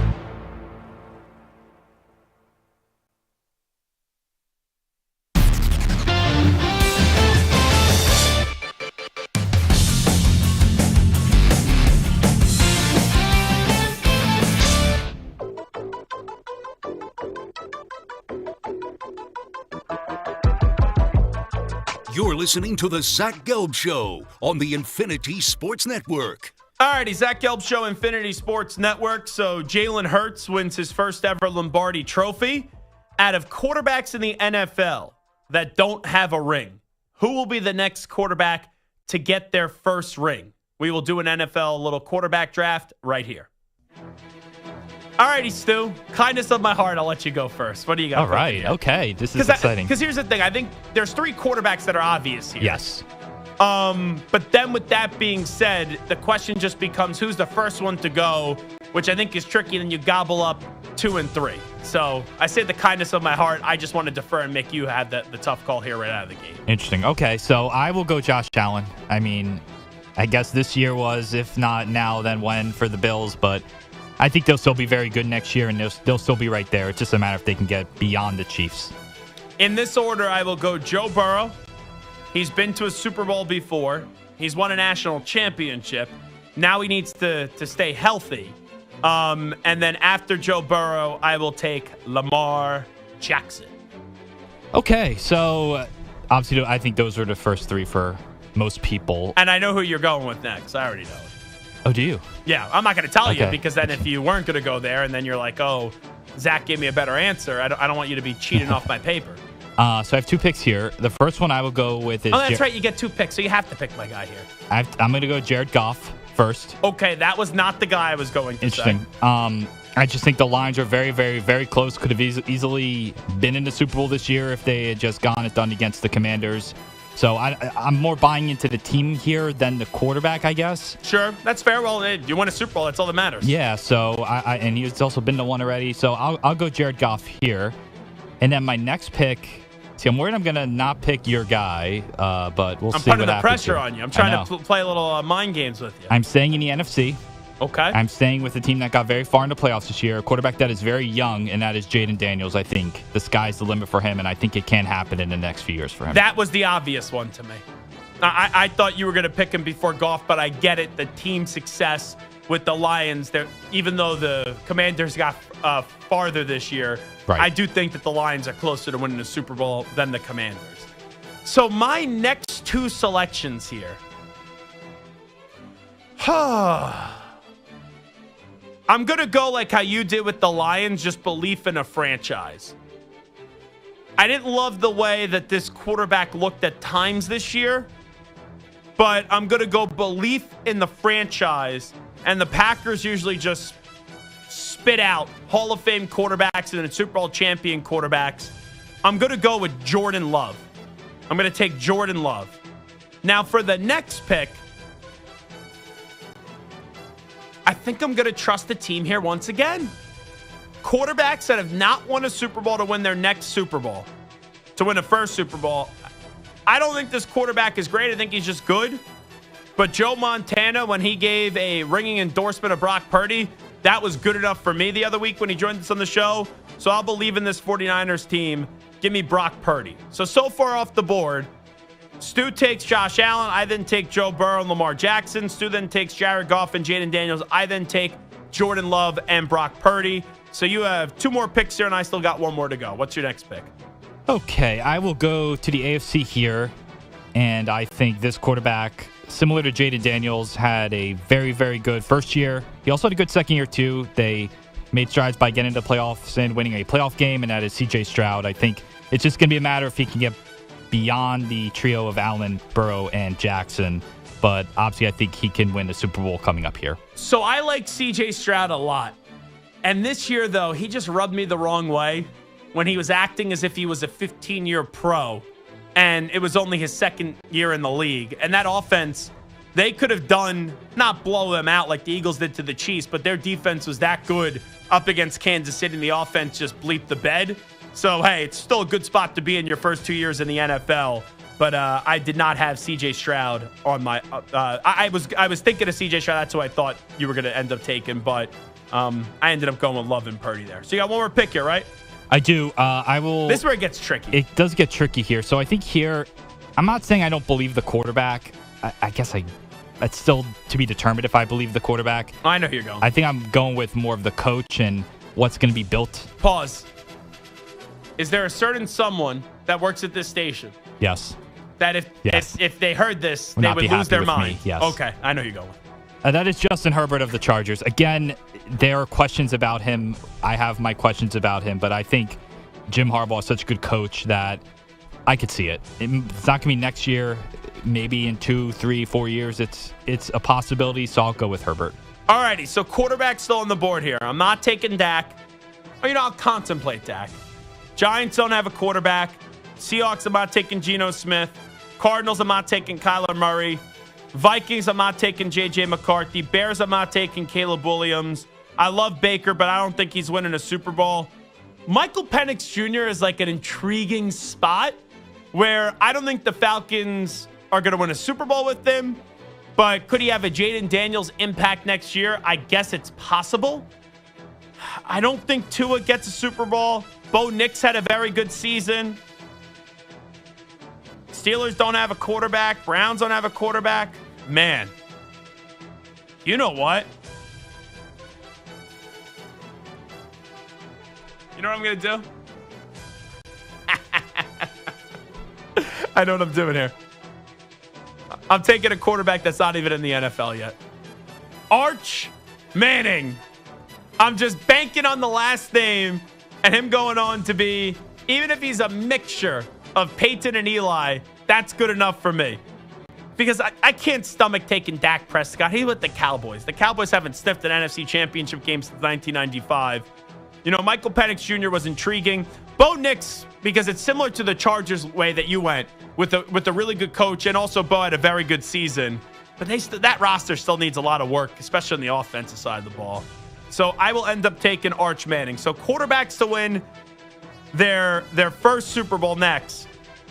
Number 1, Stu goes Josh Allen. I then go Josh Burrow, Lamar Jackson. Stu then takes Jared Goff and Jaden Daniels. I then go Jordan Love and Brock Purdy. Stu then goes C.J. Stroud and Justin Herbert. And then I rock and roll with Arch Manning. Some people may have called him Ark Manning, though. But I haven't heard from that person in a long time. I hope he's doing all right. Anyway, we'll take a time out here. When we come on back, Micah Parsons on the move, Tebow Samuel on the move, Myles Garrett on the move. We'll get into all 3 of those players next. Update time first. Here's Zach. Infinity Sports Network Sports Flash. Kellen Moore on the move, leaving Philly, going out on top, and he takes on a news challenge as he and the Saints have agreed to terms to make the 36-year-old a head coach for the first time in the NFL. ESPN reports former Chargers head man Brandon Staley is a candidate to succeed him in Philadelphia, where Moore had an impressive only season, leading the Eagles to one of a top 10 offense in the NFL, and they averaged over 36 points in the postseason. The Athletic reports the Jets were open to Aaron Rodgers returning, but on their terms, which meant full involvement in the offseason program and no more appearances on the Pat McAfee Show. Brandon Ingram is sticking around Toronto for a little while. After being acquired by the Raptors, he is signing a 3-year extension. The first half of the NBA season is in its final days, with the All-Star break beginning after Thursday night. Just 4 games on the schedule tonight. Knicks and Pacers in a playoff rematch tonight in Indiana. While the Knicks currently third in the East, the Pacers 4.5 games behind them. Also tonight, the Grizzlies, coming off their 35th win, are in Phoenix. And veteran reliever Kenley Jansen has come to terms with the Angels in a 1-year deal. I'm Rich Ackerman. The Infinity Sports Network is on your smart speaker. All you have to say is play Infinity Sports Network.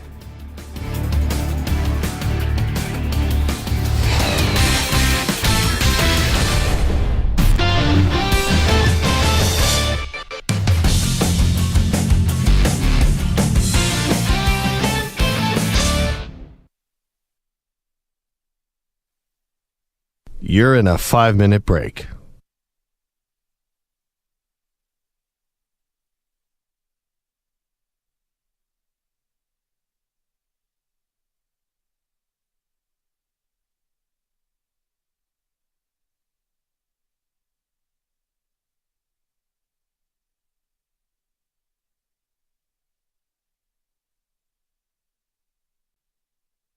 Four minutes, 30 seconds remaining.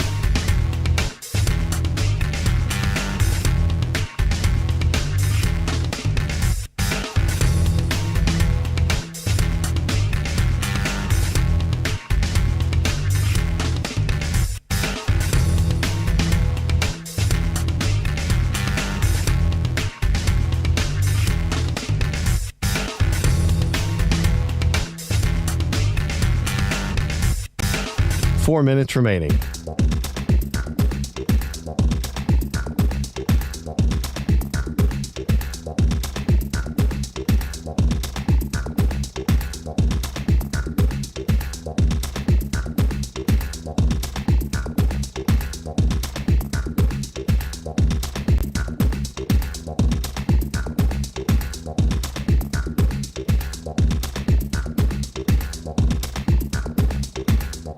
Three minutes, 30 seconds remaining.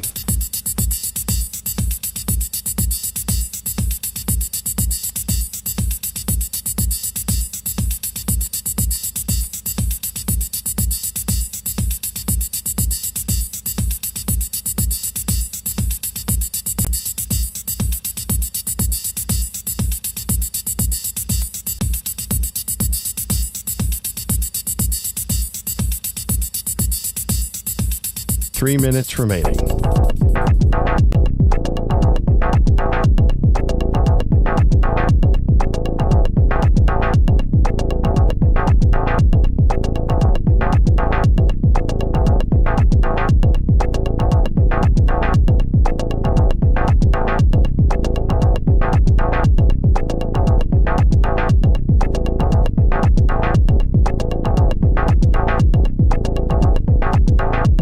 Two minutes, 30 seconds remaining.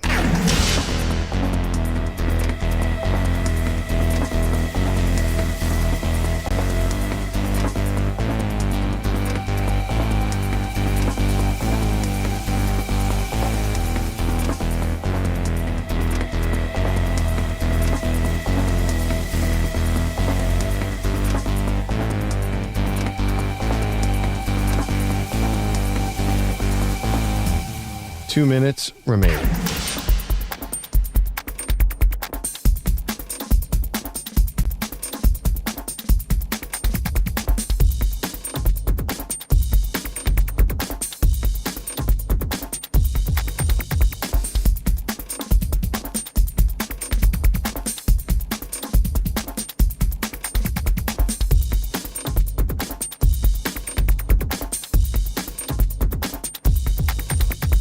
1 minute, 30 seconds remaining.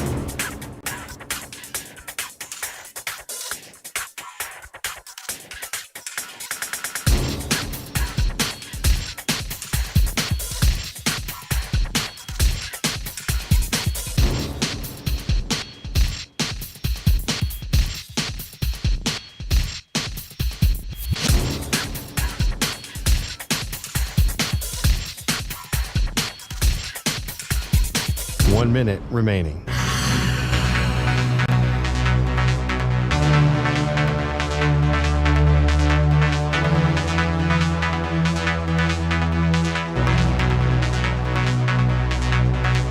Forty-five seconds remaining.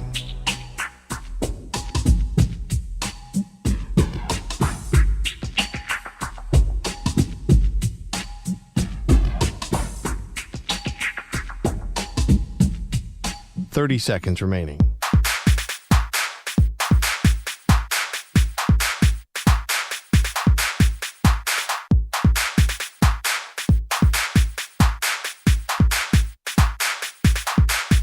Fifteen seconds.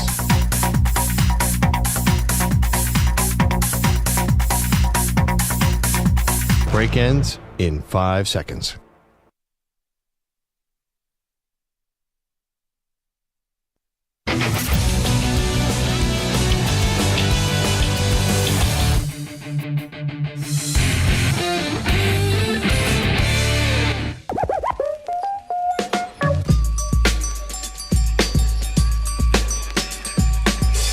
You're listening to the Zach Gelb Show on the Infinity Sports Network.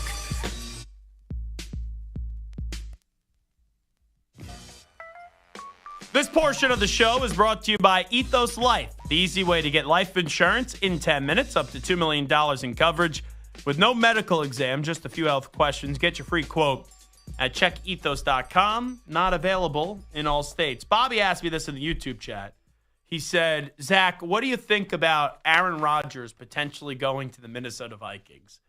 You know, if that's the case, just say, Aaron, you want to be Brett Favre. Pretty much. Because you go from Green Bay, Super Bowl championship, Hall of Fame quarterback, to the Jets. It doesn't work out with the Jets. And then you're going to be running over to Minnesota. I could see why Rodgers would want to do this, though. You play indoors. You play with Kevin O'Connell. You have Justin Jefferson, Jordan Addison. You know, that's pretty damn good. I'm sure Aaron Jones will come back, too, if Aaron Rodgers come back down. And you got TJ Hawkinson. So I get why Rodgers would want to do it. But this idea, and this is what I don't think people understand. If Sam Darnold's not going to be back with the Vikings next year, it's not because they don't think Sam Darnold is good. Right? Kevin O'Connell with Sam Darnold showed this year that Sam Darnold could be good. Not great, good. It's because they really believe in J.J. McCarthy. And if you're not ready to hand the baton over to J.J. McCarthy now, after sitting a year, and I know he sat a year because of the injury, why would you then draft J.J. McCarthy 10th overall? And I get it, right? Sometimes teams make decisions and they don't work out. They don't pan out the way that they think they're going to. But even Trey Lance got in a game or two before the Niners said no. So why wouldn't J.J. McCarthy be able to play in a regular season game? And do you maybe just say, okay, you could learn from Aaron? And maybe Aaron's a better mentor than what people think? Because I'll give Aaron Rodgers credit. He did a nice job with Jordan Love because I think he had sympathy for Jordan Love because he knew what he went through with some of the nastiness when he got drafted and Brett Favre was there. So I get why Rodgers would want to go to the Vikings. But when you have the young quarterback in J.J. McCarthy who's ready to start, J.J. McCarthy's NFL ready. The question just is he healthy? And he did a good job, right, in college. He's a winner. Now, people are going to question when he airs it out more, what is he going to be? But with the weapons that they have around him, you got to throw J.J. McCarthy without the floaties on into the deep end of the pool this year and see if he's going to be able to tread water or if he's going to sink. And you shouldn't sink when you have Justin Jefferson, Jordan Addison, and TJ Hawkinson. Like if Sam Darnold not only didn't sink, but he's able to swim pretty smoothly for the rest of the season, for most of the season, I should say. I don't see why J.J. McCarthy can't be at least decent in his first 2 years of starting quarterback for the Minnesota Vikings. So I don't think that's going to happen. But it would actually be fun if it did, just because of the Brett Favre storyline. But anyway, there's been a lot of trade rumors or a lot of projected players to get released. We talked about Matthew Stafford. We talked about Aaron Rodgers. I don't think Matthew Stafford ultimately is going to be on a different team. The Rams really are bizarre the last few years. I know they won a Super Bowl, but there's always constant speculation about retirement for Sean McVay. There was a lot of speculation about Aaron Donald retiring. He eventually did, right? Cooper Kupp they're moving off of. But now Matthew Stafford, it would make no sense to me when the Rams could potentially win a Super Bowl next year. I don't think they're that far off. Why you would get rid of Matthew Stafford. And I haven't really heard of a plan B yet that I go, oh yeah, that would be really good why you would pivot away from Matthew Stafford when he still has some good football left in his body. So we talked about the Stafford part. I also got into the Rodgers stuff. I like what Aaron Glenn did. Hey, Aaron, we'd be willing to bring you back, but you got to do it in our terms. No more Pat McAfee, whether you agree with these things or not. You got to come to the offseason program training. You got to do it in our terms. And Aaron Rodgers comes off to me as someone that he doesn't like to be told what to do. So when he hears that from a guy in Aaron Glenn, which say what you want about Aaron Glenn, he has never been a full-time head coach before in this league. Do I expect Aaron Rodgers to give respect to Aaron Glenn in those meetings? No. So now we'll see where Aaron Rodgers ends up playing next year. If I'm Rodgers, honestly, at this point, I'd just retire. You got to go to the Raiders. You know where I think he actually could go? I could see the Steelers. I could, because I'm sure Mike Tomlin has some respect for Aaron Rodgers. And look, he had respect for Russell Wilson when Russell Wilson's stock was at an all-time low. And that worked out okay. So it wouldn't shock me if Rodgers winds up with the Steelers. But at this rate, he's not coming back with the Jets. You could go to the Steelers, you go make the postseason. All right, if that's how you want to ride off into the sunset, sure. But your days of winning a Super Bowl or having a chance to win a Super Bowl, they're over with. You won one. You're going to be a Hall of Fame quarterback first ballot. You won all these MVPs. But the career of Aaron Rodgers, as great as it's been, and right, he's a top 10, top 15 quarterback of all time, you still walk away with that career. And I feel like you probably agree with me here, Stu, where you go, it's only one Super Bowl. Now, when I was talking to Dan Marino on Radio Row, he would have loved to have won just only one Super Bowl. But with how early in the career that Aaron Rodgers won it, it's weird that both things can be true. Aaron Rodgers, an all-time great quarterback, top 10, top 15 quarterback of all time. Aaron Rodgers' career, even though he's going to be a first ballot Hall of Famer, did leave you wanting more because he didn't win that second championship. Or not even win that second championship. He never even got back to a second Super Bowl. That's really surreal to me, so. It's pretty amazing. I don't think at this point, though, you can fix that. I don't think he's going anywhere to win a Super Bowl. No, I think he's just going somewhere to maybe make the playoffs, not end on a bad note, because this year was a disaster. And if you go to the Steelers, right, you could be 9-8, 10-7 and make the postseason. That's not crazy whatsoever. But are you going to go to Pittsburgh? The Steelers winning a Super Bowl next year would be them just winning a playoff game. They haven't done so since, 2016? That season was the last time that they won a postseason game. Anyway, though, let's get to three other players that could be on the move. The Niners are going to look to get rid of Deebo Samuel. I've been saying that ever since they re-signed Brandon Ayuk. I thought they were going to get a deal done with Brandon Ayuk, and then they would find a way to trade Deebo Samuel. I don't think the Bills are a bad destination for Deebo Samuel. You put Josh Allen and Deebo Samuel together, that could be fun with whatever Deebo Samuel has left in the tank. I'm thinking of other potential destinations. The Broncos could use a wide receiver. The Chargers could use a wide receiver. The Steelers could use another wide receiver. You go through some of these options. In the NFC, we talked about the Commanders earlier. There's some spots there for Deebo Samuel. Green Bay, they could use a wide receiver too. And, even Atlanta. Atlanta would actually be, in a weird way, I'm actually hoping Atlanta gets Deebo Samuel. Here's why. So you have Michael Penix Jr., who's a fun young quarterback. You got Bijan Robinson, who's an explosive running back. You got Drake London, who's a good wide receiver. You put Deebo there, you could get very creative with Michael Penix Jr., Bijan Robinson, and Deebo Samuel. So I don't think that's going to be a popular pick. But I would not be annoyed if the Falcons ended up making a trade this offseason for Deebo Samuel. I think that would just be fun to see what they could scheme up on the offensive side of the ball with some of the athletic freaks that they have in that offensive room for the Atlanta Falcons. So that's the Deebo stuff. The Micah stuff, I read this report that the Drama Dallas choking Cowboys have had some talks about potentially, or some conversations about potentially moving Micah Parsons. I would not trade Micah Parsons. Micah Parsons is a heck of a player in this league. And I know the Cowboys, they are a team that they got a lot of work to do. And you could get probably 2 first-round picks and then some for Micah Parsons. But are either of those two players going to be better than Micah Parsons? Probably not. And the Cowboys and the Browns are different, where the Cowboys, 3 straight years of 12 wins, and then this year, right, with all the injuries, the carpet got pulled out from underneath them. They're not a bad football team. I'm not saying Dallas is great, but they're not a bad football team. And I don't think the Cowboys are going to trade Micah Parsons. But this was Micah Parsons with us on Radio Row last week as he was joining us remotely on the Luka Doncic trade and then also his future. This is from Tuesday of last week. What was your first reaction to seeing Luka get traded to the Lakers? And my mouth dropped. And I got scared myself. I said, am I the next person in Dallas? Because you really never know what happens. And obviously, I had the ankle thing this year, and I thought that was the reason why I thought it was so important to get back because, your best ability is availability. And, the fact that they didn't appreciate Luka for all he's done for them, taking them to a conference final. I would have, the finals and, doing all he did and being a 5-time All-NBA just wasn't enough. And I think that's extremely disappointing. I think when you invest in a player and he's showing you so much love and did so much for your program, you would think the loyalty is still right there back. And obviously you see these sports it isn't. So it's super frustrating and sad. It makes you sad. Well, you got 1 year left on your deal. Do you think the loyalty will be there for you? Do you expect to get something done with the Cowboys this offseason?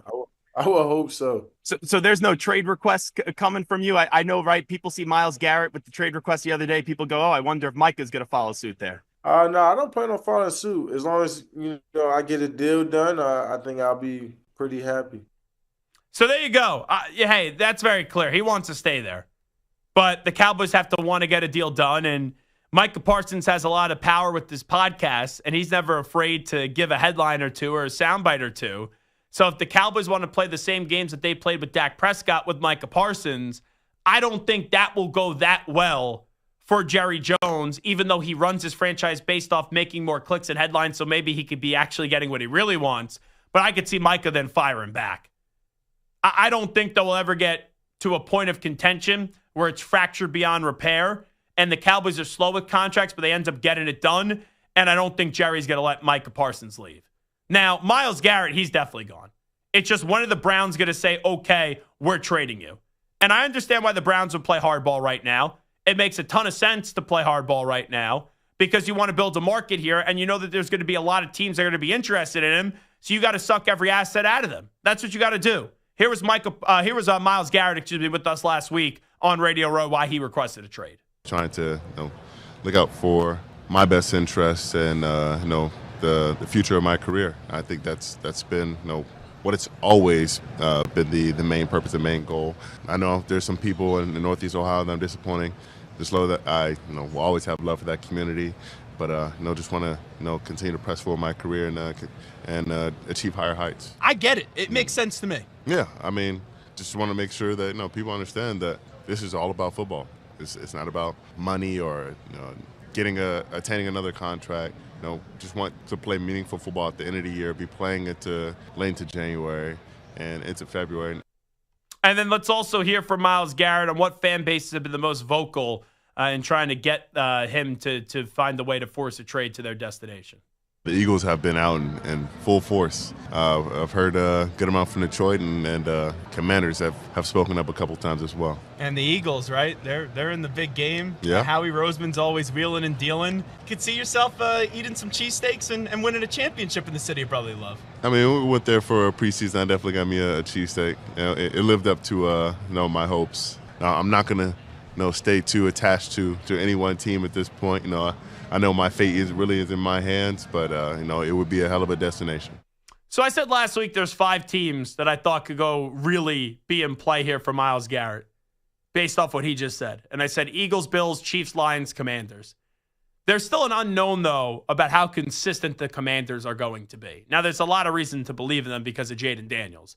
But the Eagles, right, just in the last 3 years, they've been to 2 Super Bowls. They've won a championship. The Bills have been divisional round, AFC championship round for 5-6 years.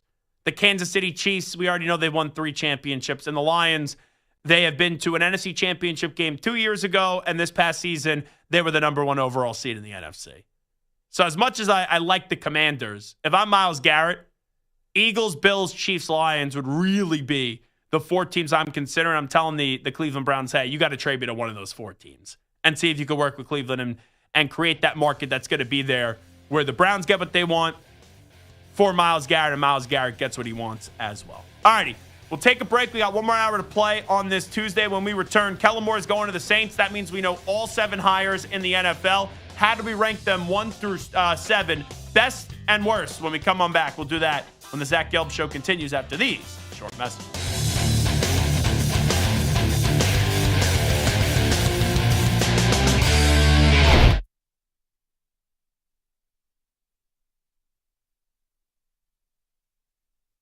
You're in a 5-minute break.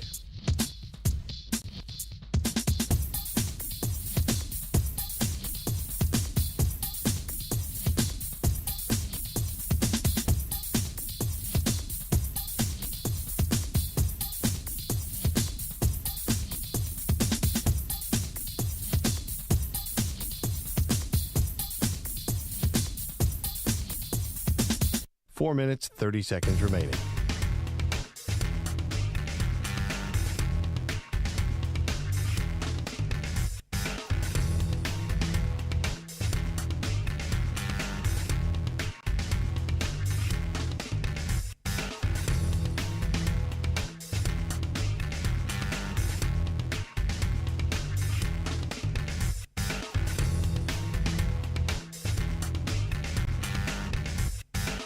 Four minutes remaining.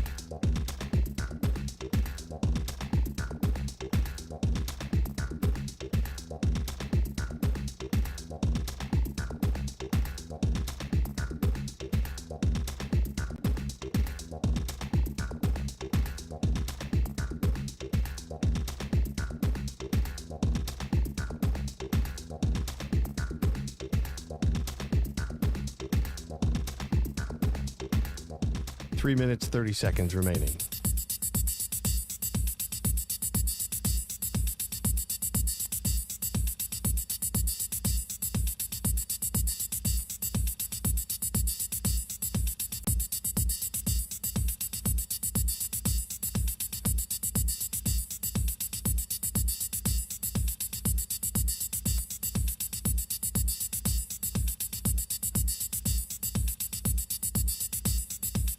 Three minutes remaining.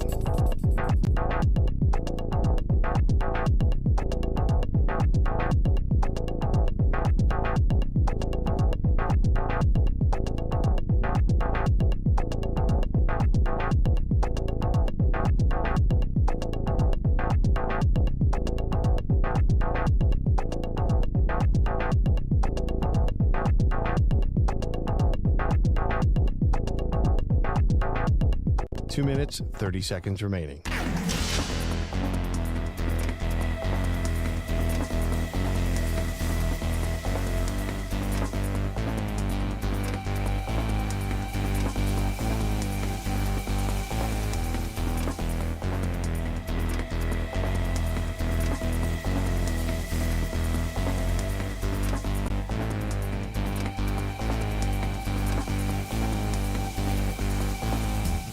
Two minutes remaining.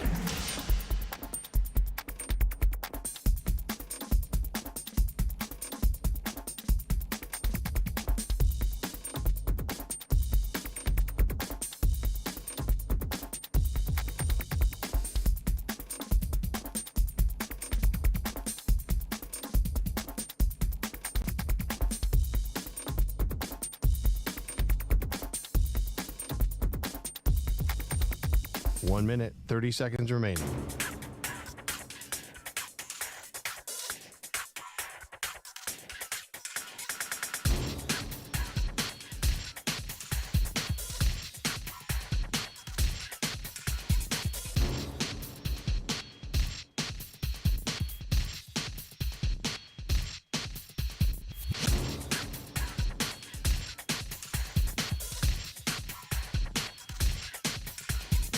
1 minute remaining.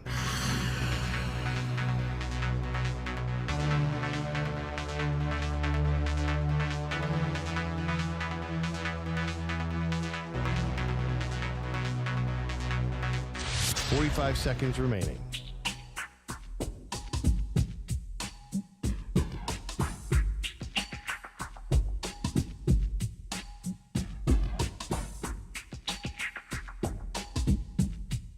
$30 seconds remaining.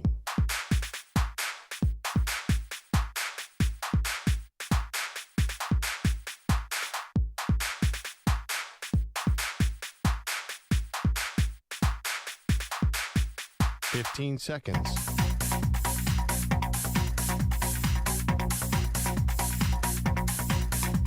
Break ends in 5 seconds.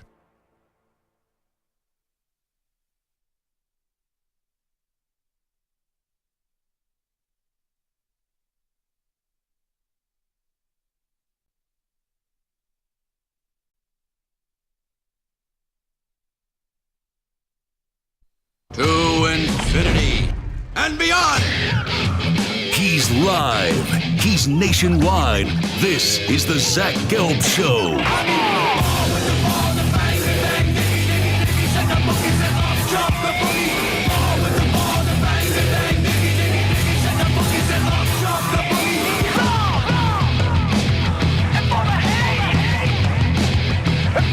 Here's your host, Zach Gelb. And away we go, hour number 3 of our radio program. That's right, Zach Gelb here with you on the Infinity Sports Network. Let's do this right now. Kellen Moore has filled the 7th job that was available, and that's the 7th and final job that was available in the coaching carousel this offseason. Raiders, Jets, Jaguars, Bears, Patriots, Saints, and Cowboys were the 7 jobs available. Let's rank them 1 through 7. Who was the best hire? Who was the worst hire? So I'm actually going to start with the worst. I'll go 7, 6, 5, 4, 3, 2, and 1. Brian Schottenheimer is in at 7. You know, it's nothing against him. I just don't understand this hire. You had Mike McCarthy, who was a good coach, right? Won a Super Bowl, did some good things in Dallas, and you were willing to give him a 3-year extension. He wanted 5. You gave Brian Schottenheimer, who no other team would hire to be a head coach, a 4-year deal. Jerry Jones and Mike McCarthy didn't get hired anywhere else. They couldn't find a way to meet in the middle, and Mike wouldn't take a 4-year extension, and the Cowboys wouldn't give Mike McCarthy a 4-year extension. So you bring in Brian Schottenheimer, who was your OC last year. So if McCarthy wasn't good enough, why would Schottenheimer be good enough? And I think this all comes down to power, and it comes down to control, and that's what Jerry Jones loves. He loves power, control, and drama. And he has all the power, all the control, and he also makes a hire. But Brian Schottenheimer isn't someone that just based off his own is a dramatic name, but hiring him to be the head coach of the Cowboys when he shouldn't be the head coach, that's going to create a lot of drama and a lot of crazy reactions from people. So Brian Schottenheimer, he's in at 7. I then put Kellen Moore in at 6. And the reason why I put Moore in front of Schottenheimer is I thought that Moore was going to be the next head football coach of the Dallas Cowboys. I think he has a higher ceiling than Brian Schottenheimer. I'm still not in love with this Kellen Moore hire. I thought that Kellen Moore 4 years ago, 5 years ago, people were telling me he's going to be a hot name to be a head coach. He's going to be a head coach. He's going to be head coach. And he bounced around, right? Cowboys, Chargers, Eagles. Now, he just won a Super Bowl this past year with the Eagles. If I'm Kellen Moore, though, I think this move, him taking the Saints job, says 2 things. Number 1, I think it says that Kellen Moore didn't have a ton of confidence that he was going to get a job in the next cycle. You know, and he would be one of those pick of the litter where he goes and has another good year with the Eagles, which, hey, the Eagles should be great once again next year. Maybe you could get a better job than the Saints. So maybe just taking this job, hey, you finally get offered one, you're going to go gobble it up and you're going to go snatch it. But if I'm him, I would have bet on myself and waited for a better job to become available. And also, the other thing to look for whenever this press conference happens is if Mickey Loomis says, he sits down and he goes, we got our guy from the start. That's just a lie. There's no way Kellen Moore was their first option. But Kellen Moore, ultimately what it needs is a quarterback. Because, Stu, you know this. No one thought Dennis Allen, right, your BFF, That's right, was going to be the long-term guy with the Saints when he replaced Sean Payton. You know, outside of Mickey Loomis, who tried to compare him to Bill Belichick this time last year, which was one of the dumbest things I've ever heard. And you know what? Mickey Loomis is another one of those GMs. Don't get me wrong, I won a Super Bowl. But Mickey Loomis is another one of those guys. He has been there way too long. You know, how you look at Chris Greer is still the GM with the Dolphins. That's stunning to me. How Mickey Loomis is still running the show with the Saints. That's stunning to me. Trent Baalke was going to be the guy until Liam Cohen been their head coach, and he's defensive-minded coach. I get it. Kellen Moore will suffer the same fate. That'll be there for 3 years or so, and then he'll be out. You got to ultimately get that quarterback. And the Saints, like Derek Carr's fine, but he's not a franchise quarterback. You could do a lot worse than Derek Carr, but you could also do a lot better. And if Derek Carr is going to be their guy for the next 2-3 years, which I don't think he will be, he may not even be their quarterback next year, then the Saints are going to have Kellen Moore there, and then he's eventually going to get fired 3 years from now. You got to go get that next guy post Drew Brees. And you look at it, Drew Brees and Ben Roethlisberger, the Saints and the Steelers, I know it's easier said than done. They've never really been able to provide hope at the quarterback position since those guys have walked out of the organization. So Schottenheimer's in at 7 with the Cowboys. Kellen Moore in at 6 with the New Orleans Saints. Who that say gonna beat them Saints? I keep on hearing that chant over and over after being in New Orleans for 9 days. In at number 5, this is where it gets tricky. I'm going to go Liam Cohen. Now, if you would have told me a month ago Liam Cohen would have been the head coach of the Jaguars, I would have said good hire. But the press conference, Duval, one of those things where I just wonder how he's going to relate to the players. Now, all those players in the Buccaneers, they say they would die for pretty much Liam Cohen. But is Liam Cohen just a really good, young, innovative offensive mind that's good as an offensive coordinator? And even though Jacksonville's not a huge stage, it's still one of 32 jobs in the NFL. Like, it's not like being the coach of the Cowboys or the Giants, right? Or the Eagles, where the media pressure is just absolutely out of this world and the attention is just absolutely out of this world. And Jacksonville, I don't think they're that far off. Like, you look at that division, I don't think from winning a championship, they're very far off. But in terms of winning that AFC South crown again, I don't think they're that far off. You got a heck of a wide receiver. Let's see if Liam Cohen can bring out the best of Trevor Lawrence. And if that's the case, and he does, could they compete with the Texans to win that division? Absolutely. But after seeing that press conference, I just wonder, is this a guy that's a player's coach? Yes. Is he a doormat? It seems like he could be a doormat. But then also, a lot of us thought Nick Sirianni was a doormat. Forget just last year. We thought Nick Sirianni was a doormat back in October. And he just beat the snot out of the Kansas City Chiefs to deliver the Eagles their second ever Super Bowl. So Schottenheimer 7, Moore 6, Liam Cohen in F5. I'm going Aaron Glenn in F4. And a big reason why I put Aaron Glenn in front of Liam Cohen, because I thought I was going to put Liam Cohen in front of Aaron Glenn. He just sounded the part, sounded the role.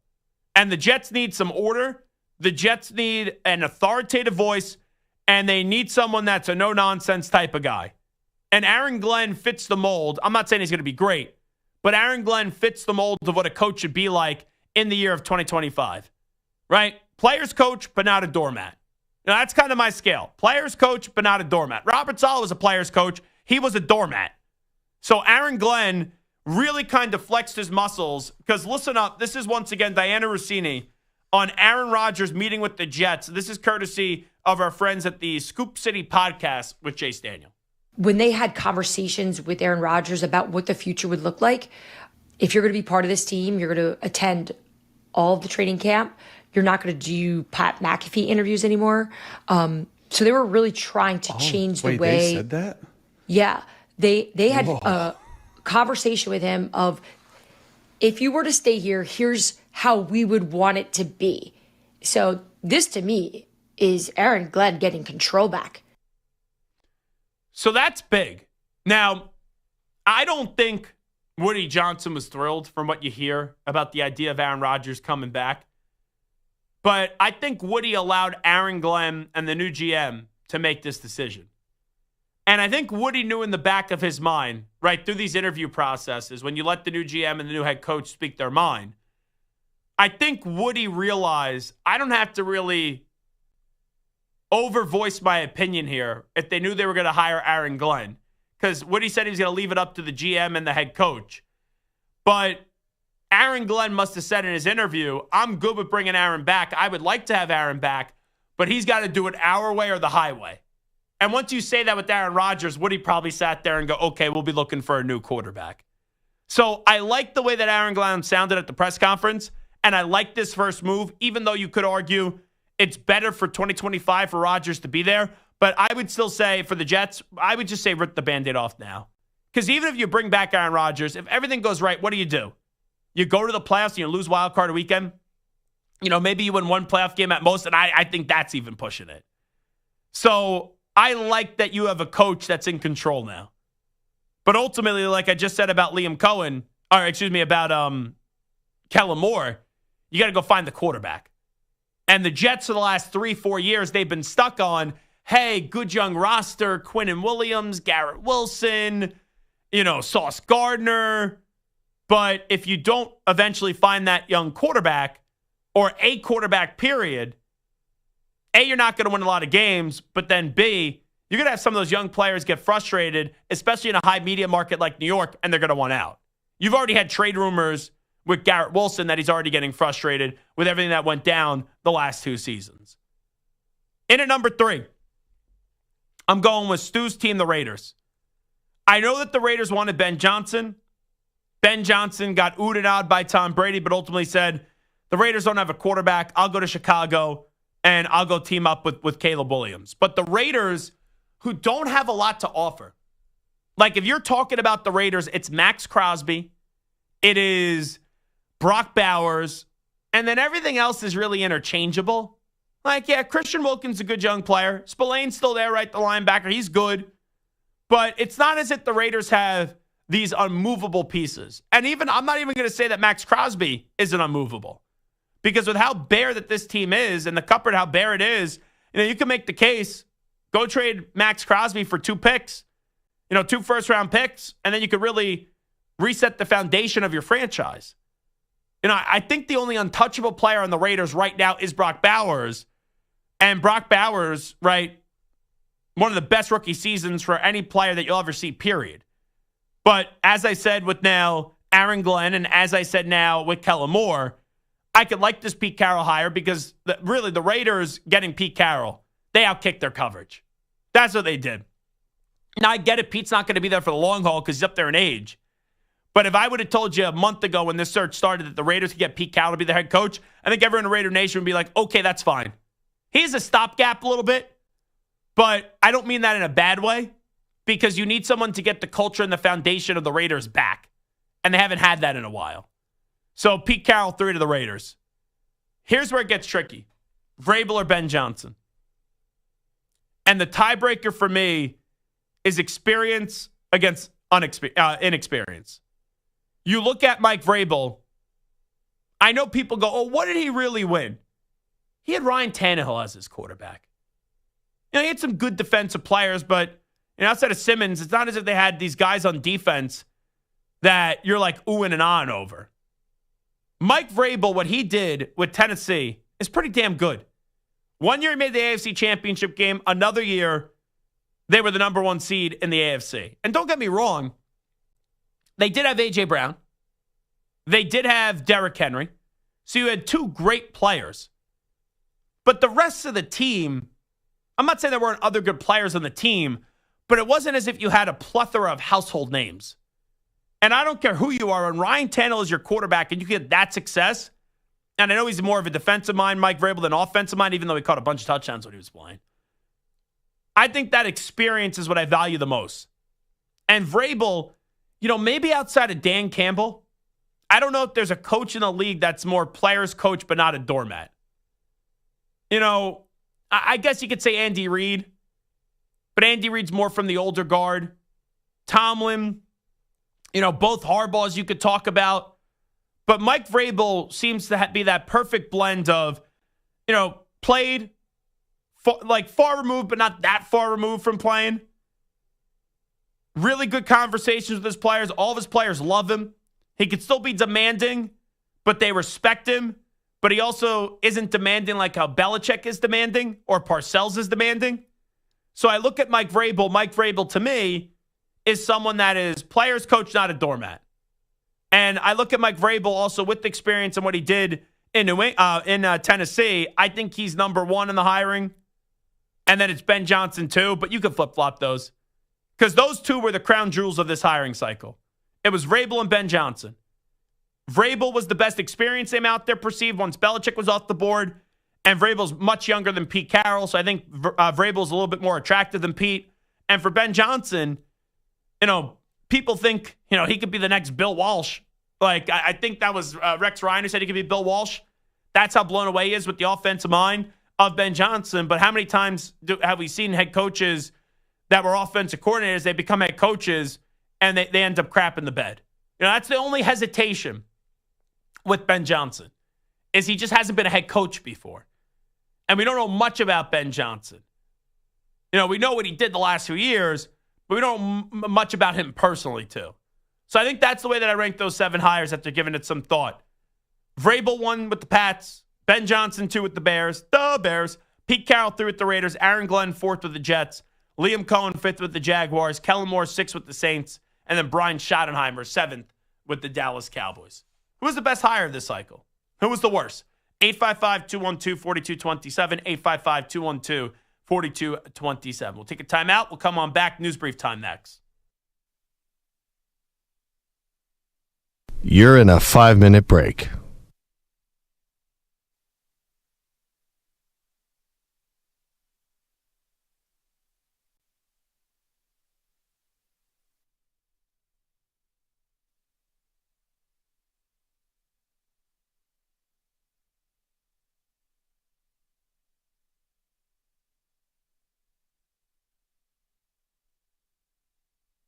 Four minutes, 30 seconds remaining.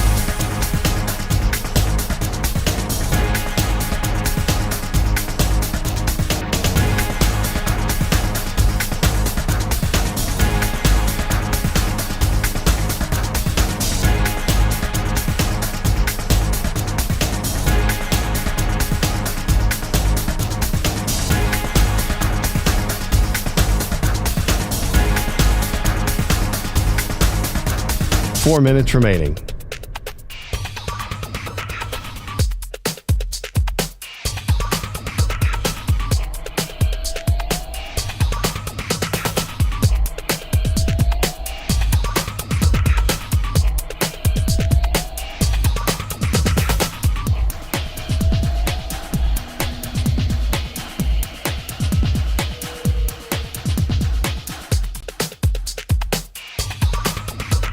Three minutes, 30 seconds remaining.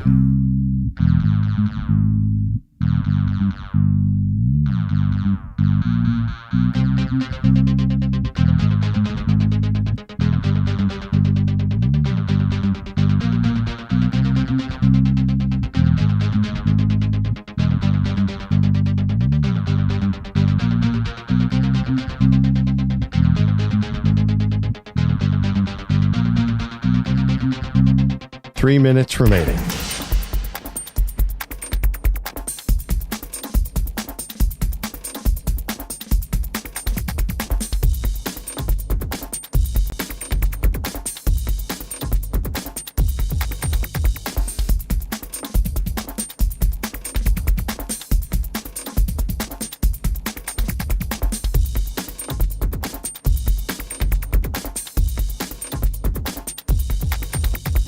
Two minutes, 30 seconds remaining.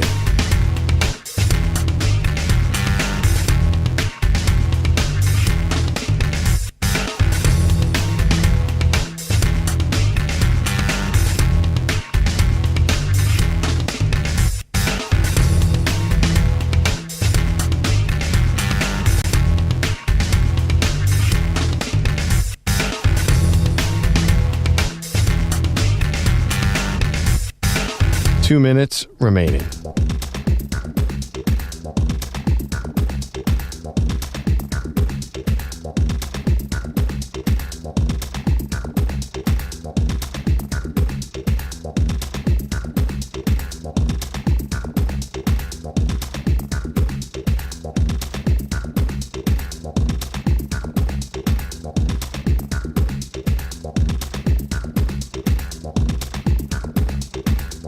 1 minute, 30 seconds remaining.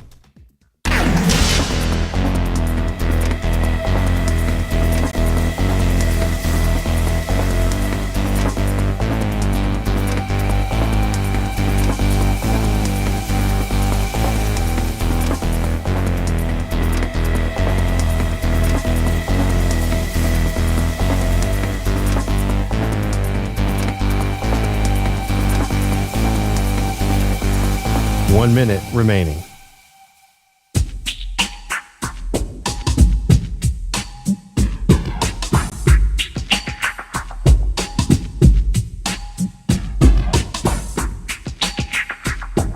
.45 seconds remaining.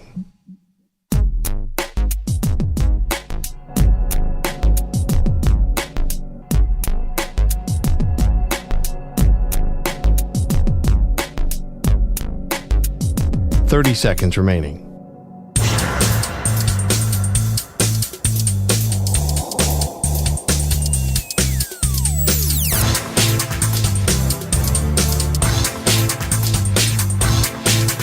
.15 seconds.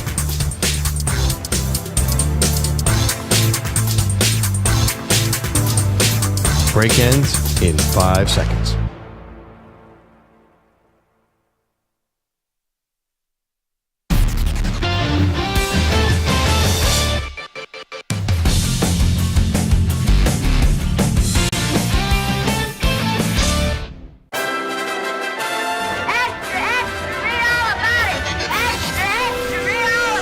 Time for your daily news brief. We get you caught up on the rumors, reports, and reconnaissance from the day in sports. Alrighty, let's start off the news brief actually with Mark Cuban as he jokes with Bill Gates about the Luka Doncic trade. I wanted to start off with a question because you've been in, unique situations and maybe you can help. If after you left Microsoft, you found out that Steve Ballmer traded Windows 11, like the new hot operating system, for Windows 10, the Hall of Fame, but older operating. What would you do? I might have to hide from the press. I know a couple other people that are in that situation. That's a good look for Mark Cuban. Now, he still owns 27% of the team, but that's Mark Cuban kind of marking his turf, saying, guys, this one's not on me. You can't, I would never do this. Heck, he even said before he divorced his own wife first before trading Luka Doncic. And this got to drive Mark Cuban crazy. Because even when something happens that you don't like, if you still have a stake in something, like, for example, right, you work at a company, let's just say, and something goes on that you don't like, you try to be a good company guy still because you work for the company or you own part of the company, things like that. For Mark Cuban to basically go, 27% of the team, I'm not these idiots that ended up getting rid of Luka Doncic, because that could go down as an all-time bad trade. Right now, it feels like an all-time bad trade. Luka Doncic continues his career trajectory, and you go to Los Angeles, right, and win championships. Not right now, but like post-LeBron, they could go win championships. Whew.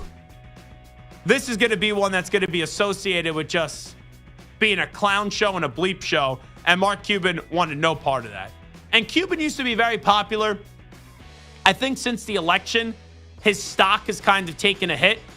And I think this is the first positive storyline I read about Mark Cuban in a while. And he's just kind of poking fun at what the Mavs did. Did you see last night on Twitter, Stu? They were kicking out Mavs fans. I did see that. For chanting, "Fire Nico." Or if you said anything negative about Nico Harrison, they were kicking out Mavs fans. You can't do that. You made a trade. You guys were idiots. You guys were morons. You guys were dopes. So if fans are voicing their displeasure and they're just simply chanting "Fire Nico," or basically sitting there saying, the Mavericks are a bunch of morons, you're then going to go basically just spit in your fans' faces because they're annoyed with the dumb move that you made? You traded a guy that could go on to be a generational talent, a guy that got your team to the NBA Finals last year, so fans are upset. They're voicing how upset they are at the game, and you have security guards walking over, and they're kicking you out. You know what that sounds like? It sounds like how Dolan used to be with the Knicks. You can't do that.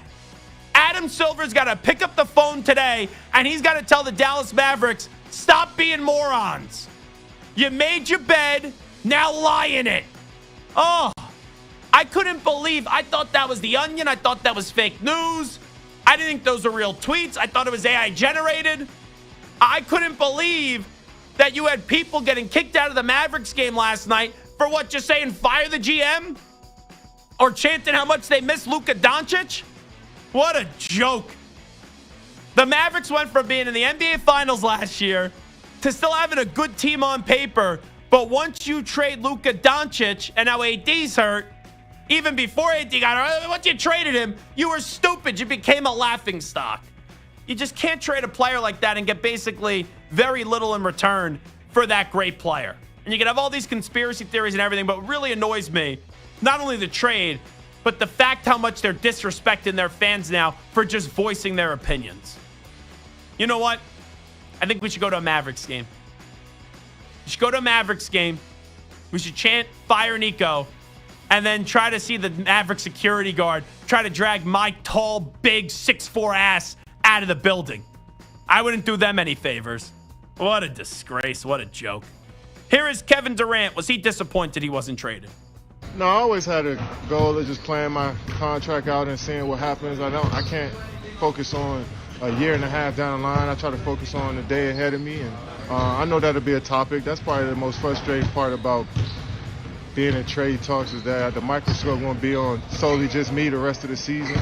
And my body language, how I speak to you guys after the games, how I'm looking on the bench, that stuff would be magnified, which sucks. But like I said, that's a part of the business I got to just deal with and accept. But if I keep the main thing, then that could be the main focus. We turn around and play well, people focus on that.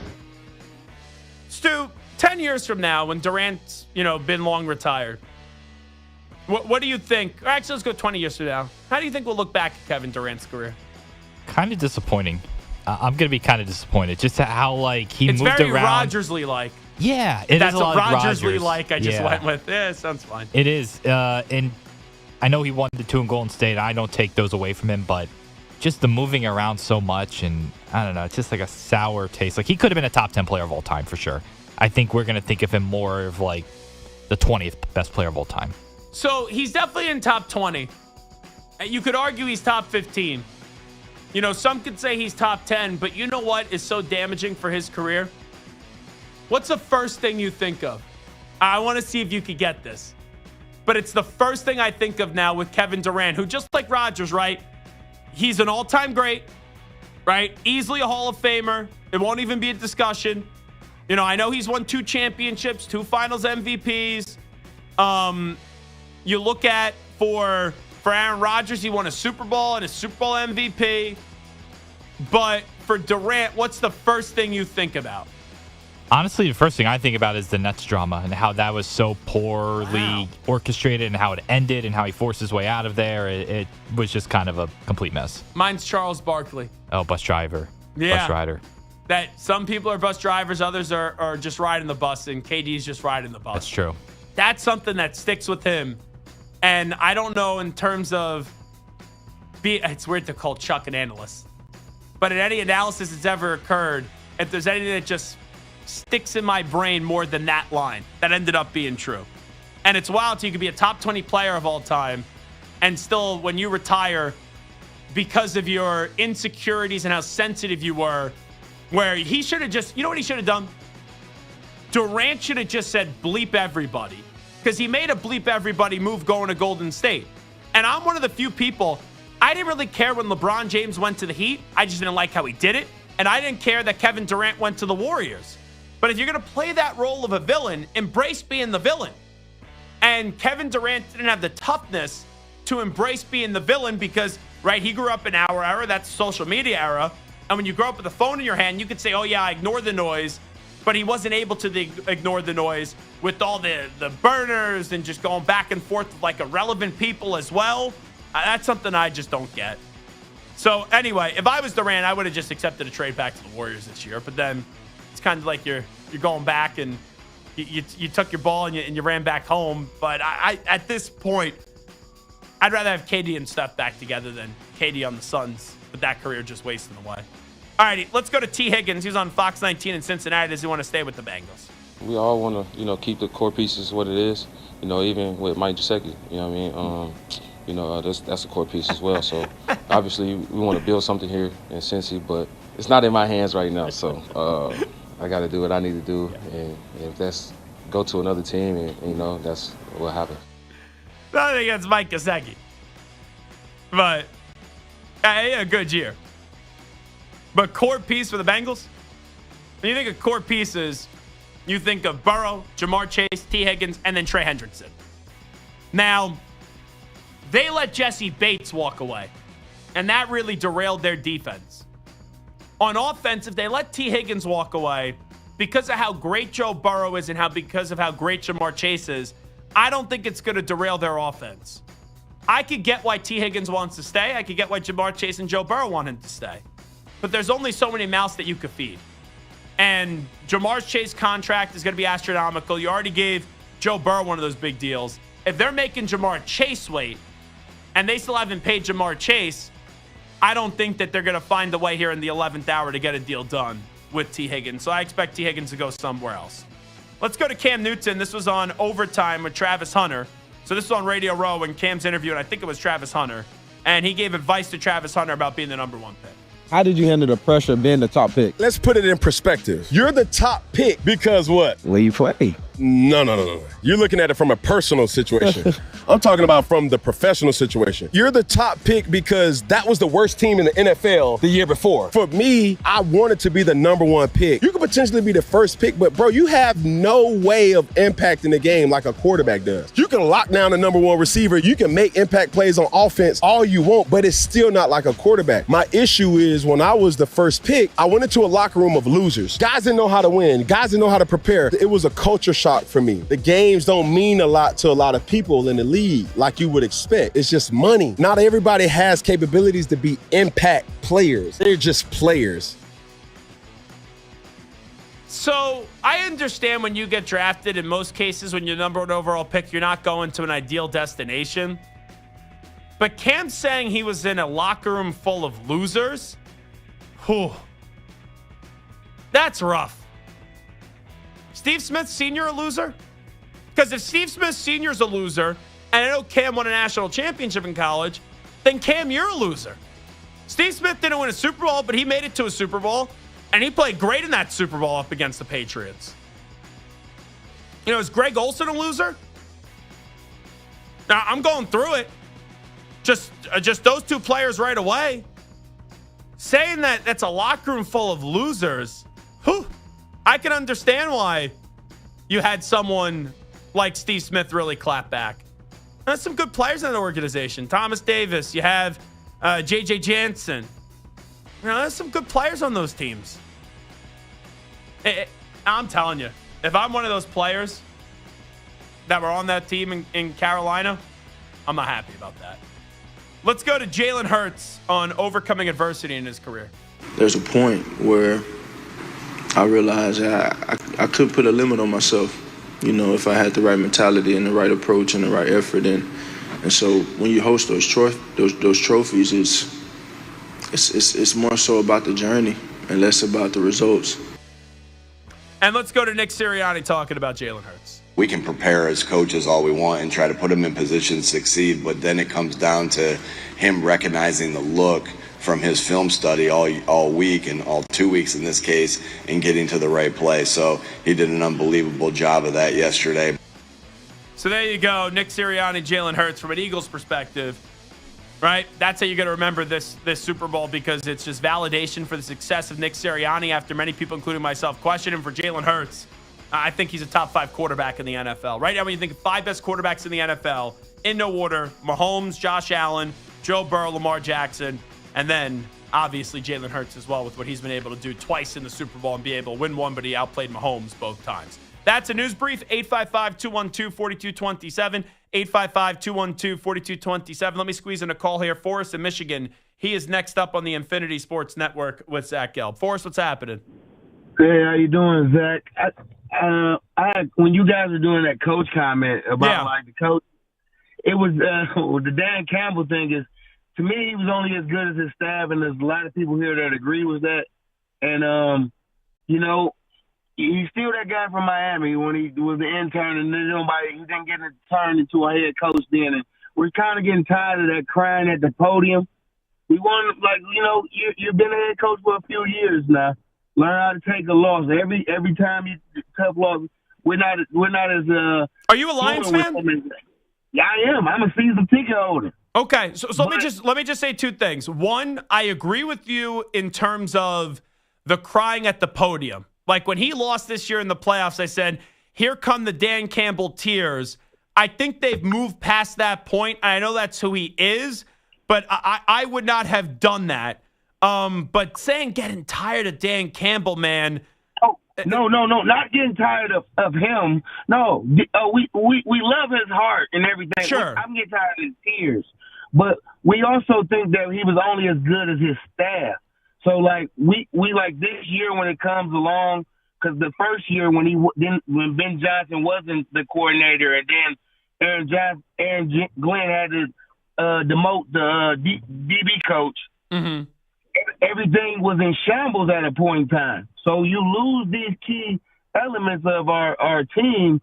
We still have these players, so we're a little nervous. But you know what was also said about Nick Sirianni, who just won a Super Bowl? After they got to that Super Bowl, and then last year they had that disaster, people said, he was only as good as his coordinators when he lost Steichen and Gannon, and then a full year removed from that, he was able to win a Super Bowl. I think the Lions are in a good spot. I understand because you're so close, you never know how long this window is going to stay open, but they're one of the top 5 teams entering the NFL next season.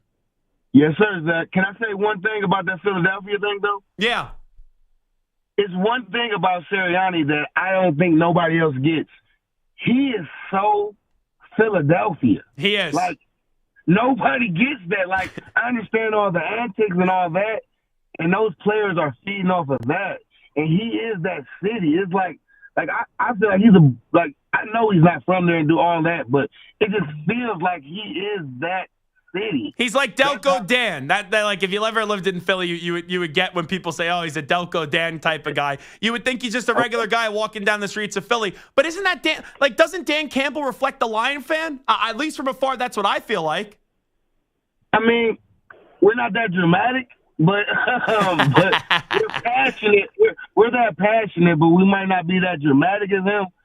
And sometimes I just hope this year we got to be more conservative and not as much gambles because we don't have all that bagging us up. So let me just ask you this. On a scale of 1 to 10, your belief level in Dan Campbell is what? 1 being no belief, 10 being all the belief in the world.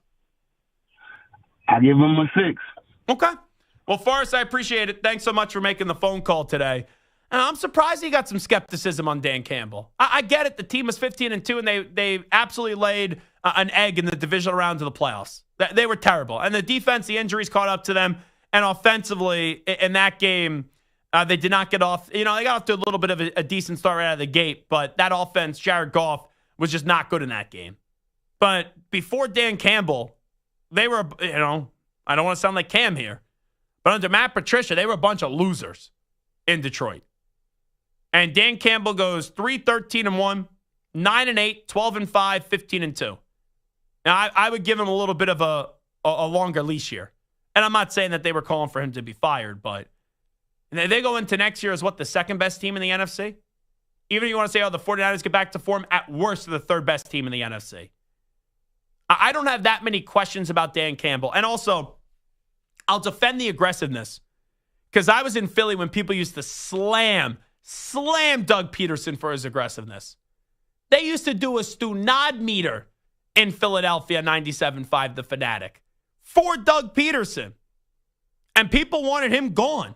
And Doug won a Super Bowl. He won that franchise, their first ever Super Bowl. in order to take a place to levels that they've never been, you need kind of a different coach that is going to be aggressive, and there's going to be a coach that you question. You go, I don't really know if he's the right guy. Because those are the types of coaches that they're so different that they take you then to places that you've never been there before. And I think the Lions, they got a 3-year window here. And, last year they didn't get the job done. The 2 years ago, it was kind of unexpected. They'd be in a conference championship game. You got to take advantage while you're there. This year, they didn't get the job done, even though they had a great regular season. These next 2 years, you got to go find a way to win a championship. Because after that, then you just don't know how things play out now. But they got a good young nucleus. And they're built so well up front, too. Especially with that offensive line. That's one of the better offensive lines in football. You got Gibbs, you got St. Brown. So even if Goff's right, and 2 years from now you want to move on, that would be a very attractive destination. It really would be. All righty. Well, come on back. I want to share one thing on Patrick Mahomes because I saw something on the internet today that I just want to respond to. But let's get the latest update in first with Zach. Infinity Sports Network Sports Flash. Well, the Super Bowl is now over, and all of the coaching vacancies have been filled. The final one came today with the Saints coming to terms with Eagles offensive coordinator Kellen Moore. The move is the worst-kept secret. At an age 36, he is now a head coach for the first time. Former Chargers head coach Brandon Staley reportedly a possibility to succeed him in Philly. Brandon Graham's story may not be over yet. After coming back from his injury and winning Super Bowl, he now has to decide whether this is the fairy tale ending or not. He told WIP in Philly this morning that he needs to let this moment set in before making a decision. I'm really going to sit down and relish on this, man, and see. I'm not there yet because I do love what I do. I love the role that I play in this right now. I mean, man, there's so many different things that I'm going through right now, and I got a chance to go out on my terms. Aaron Glenn wants a fresh start for the Jets. The Athletic reports they were open to a reunion with Aaron Rodgers, but wanted him there for all the offseason activities and also did not want the weekly segments on the Pat McAfee Show.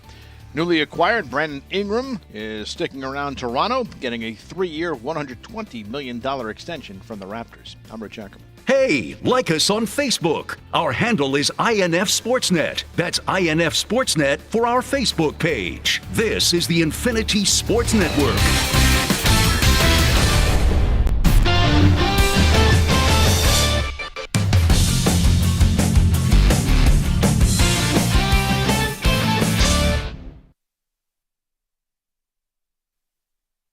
You're in a 5-minute break.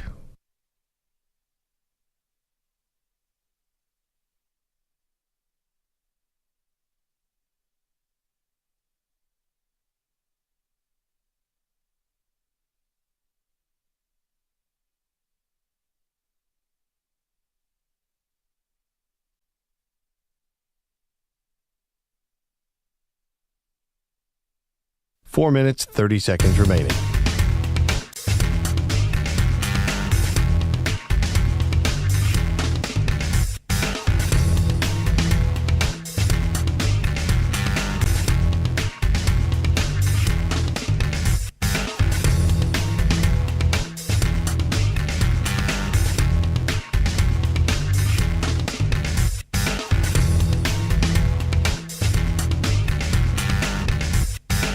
Four minutes remaining.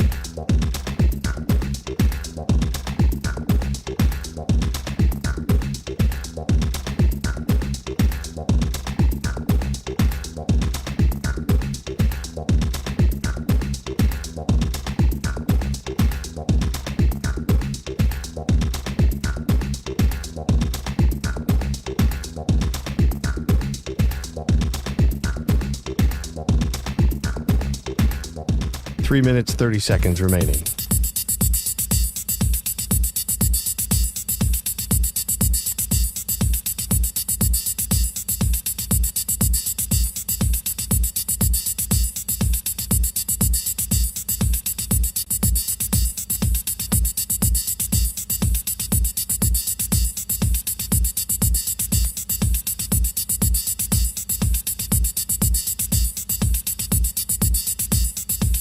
Three minutes remaining.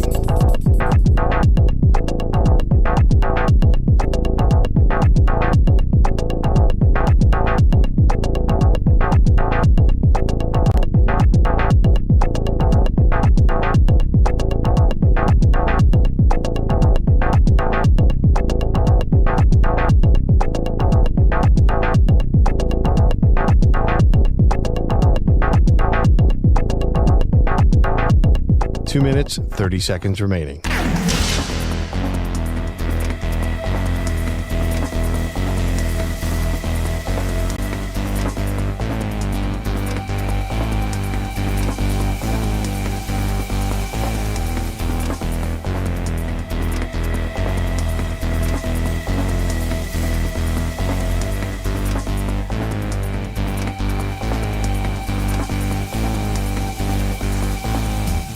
Two minutes remaining.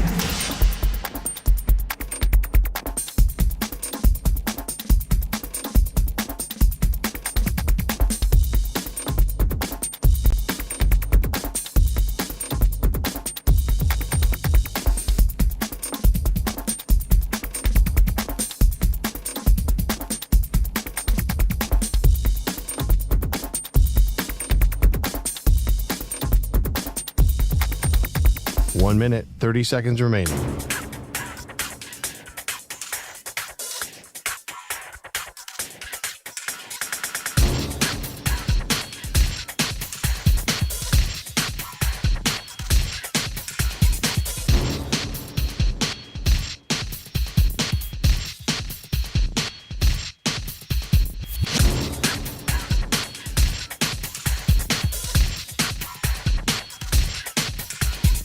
One minute remaining.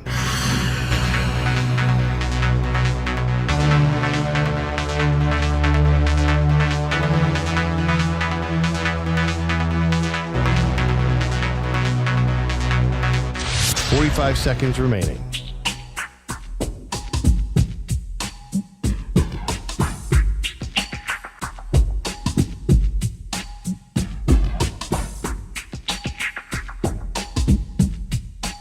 Seconds remaining.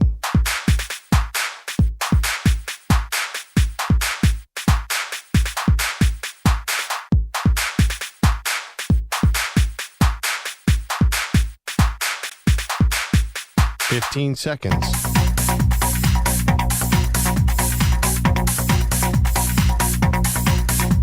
Break ends in 5 seconds.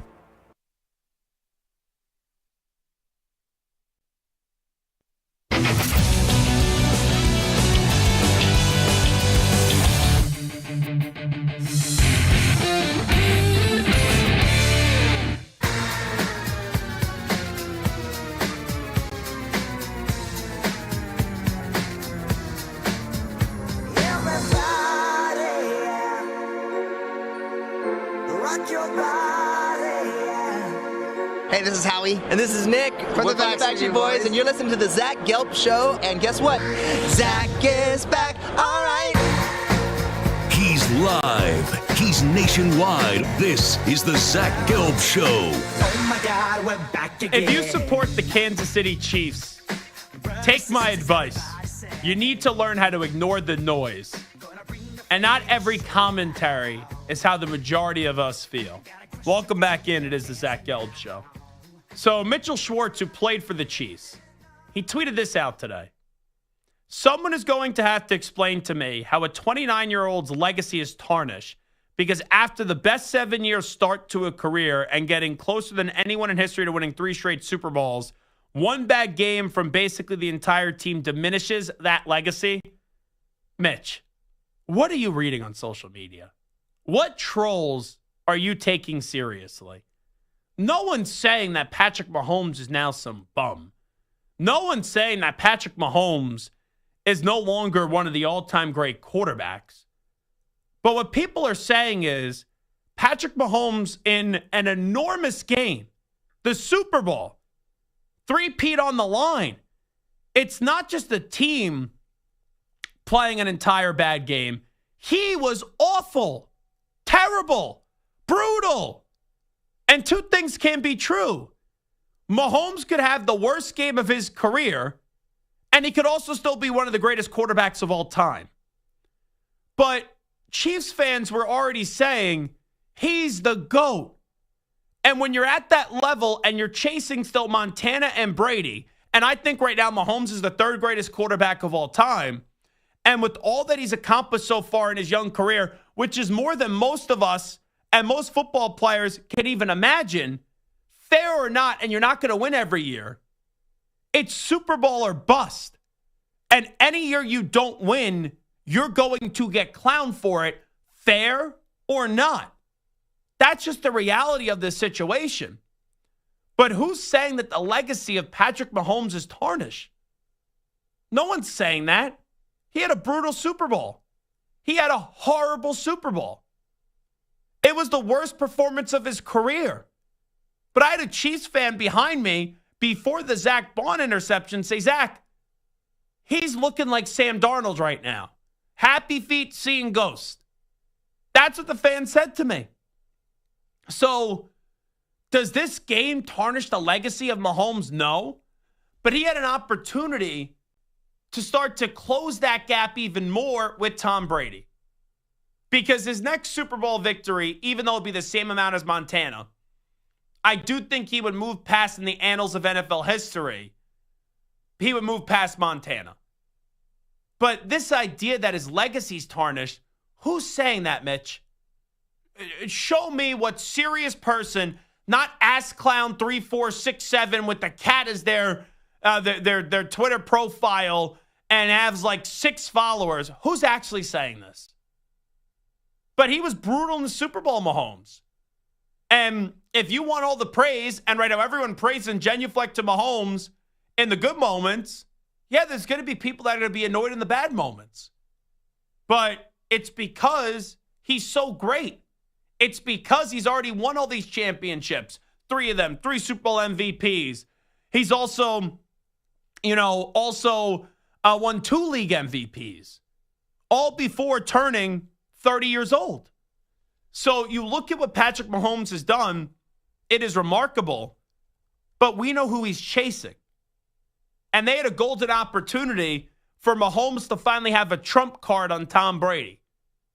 Because Brady could always say, hey, I got 7. Mahomes, how many you got? And maybe Mahomes one day gets 7. But until Mahomes gets 8, Brady will always have the tiebreaker too, because he could say, hey, Patrick, I beat you in the Super Bowl. And I also beat you in an AFC championship game. And Mahomes even said that before as well. So for Mahomes, it's about how many championships he could get. And also, he had an ability here where if he eventually matches Tom or gets closer in striking distance to Tom, he could say, hey, I'm the only quarterback in the Super Bowl era, the only quarterback to win 3 in a row. But not only did he miss that opportunity, he was terrible. You could argue that Mahomes, think about this. You could argue Patrick Mahomes was the worst player on the field in the Super Bowl. Imagine if I said to you before the Super Bowl, Patrick Mahomes would be the worst player on the field. It'd be inconceivable. I couldn't believe that. And now this is 2 Super Bowls up against Eagles. Now he won one of them, but he got outplayed in both of them by the other team's quarterback. And I know you could say, oh, the offensive line, he didn't even give them a chance. He didn't give them a chance. I've seen Brady with some bad offensive lines. The offensive line in 2014 was no good. Brady found a way still to beat the LOB and win a Super Bowl. So there are ways to win even when things aren't always at your best. But those 2 interceptions and getting strip sacked, it's inexcusable, but it doesn't mean Mahomes sucks. Like, Mitch, tarnish his legacy? People were calling him the GOAT before this game. At worst right now, he's the 3rd best quarterback in the history of the league. Mitch, log off social media. Or you got to realize a lot of things that get sent your way are trolling. I would love to know what in particular Mitch Schwartz was bitching about, where he's like, someone is going to explain to me how a 29-year-old's legacy is tarnished because after the best 7-year start to a career and getting closer to anyone in history to winning 3 straight Super Bowls, 1 bad game from basically the entire team diminished that legacy. This is what happens when you're in the big boy club. This is what happens when you're in the dynasty club. You win, you throw it in everybody's face.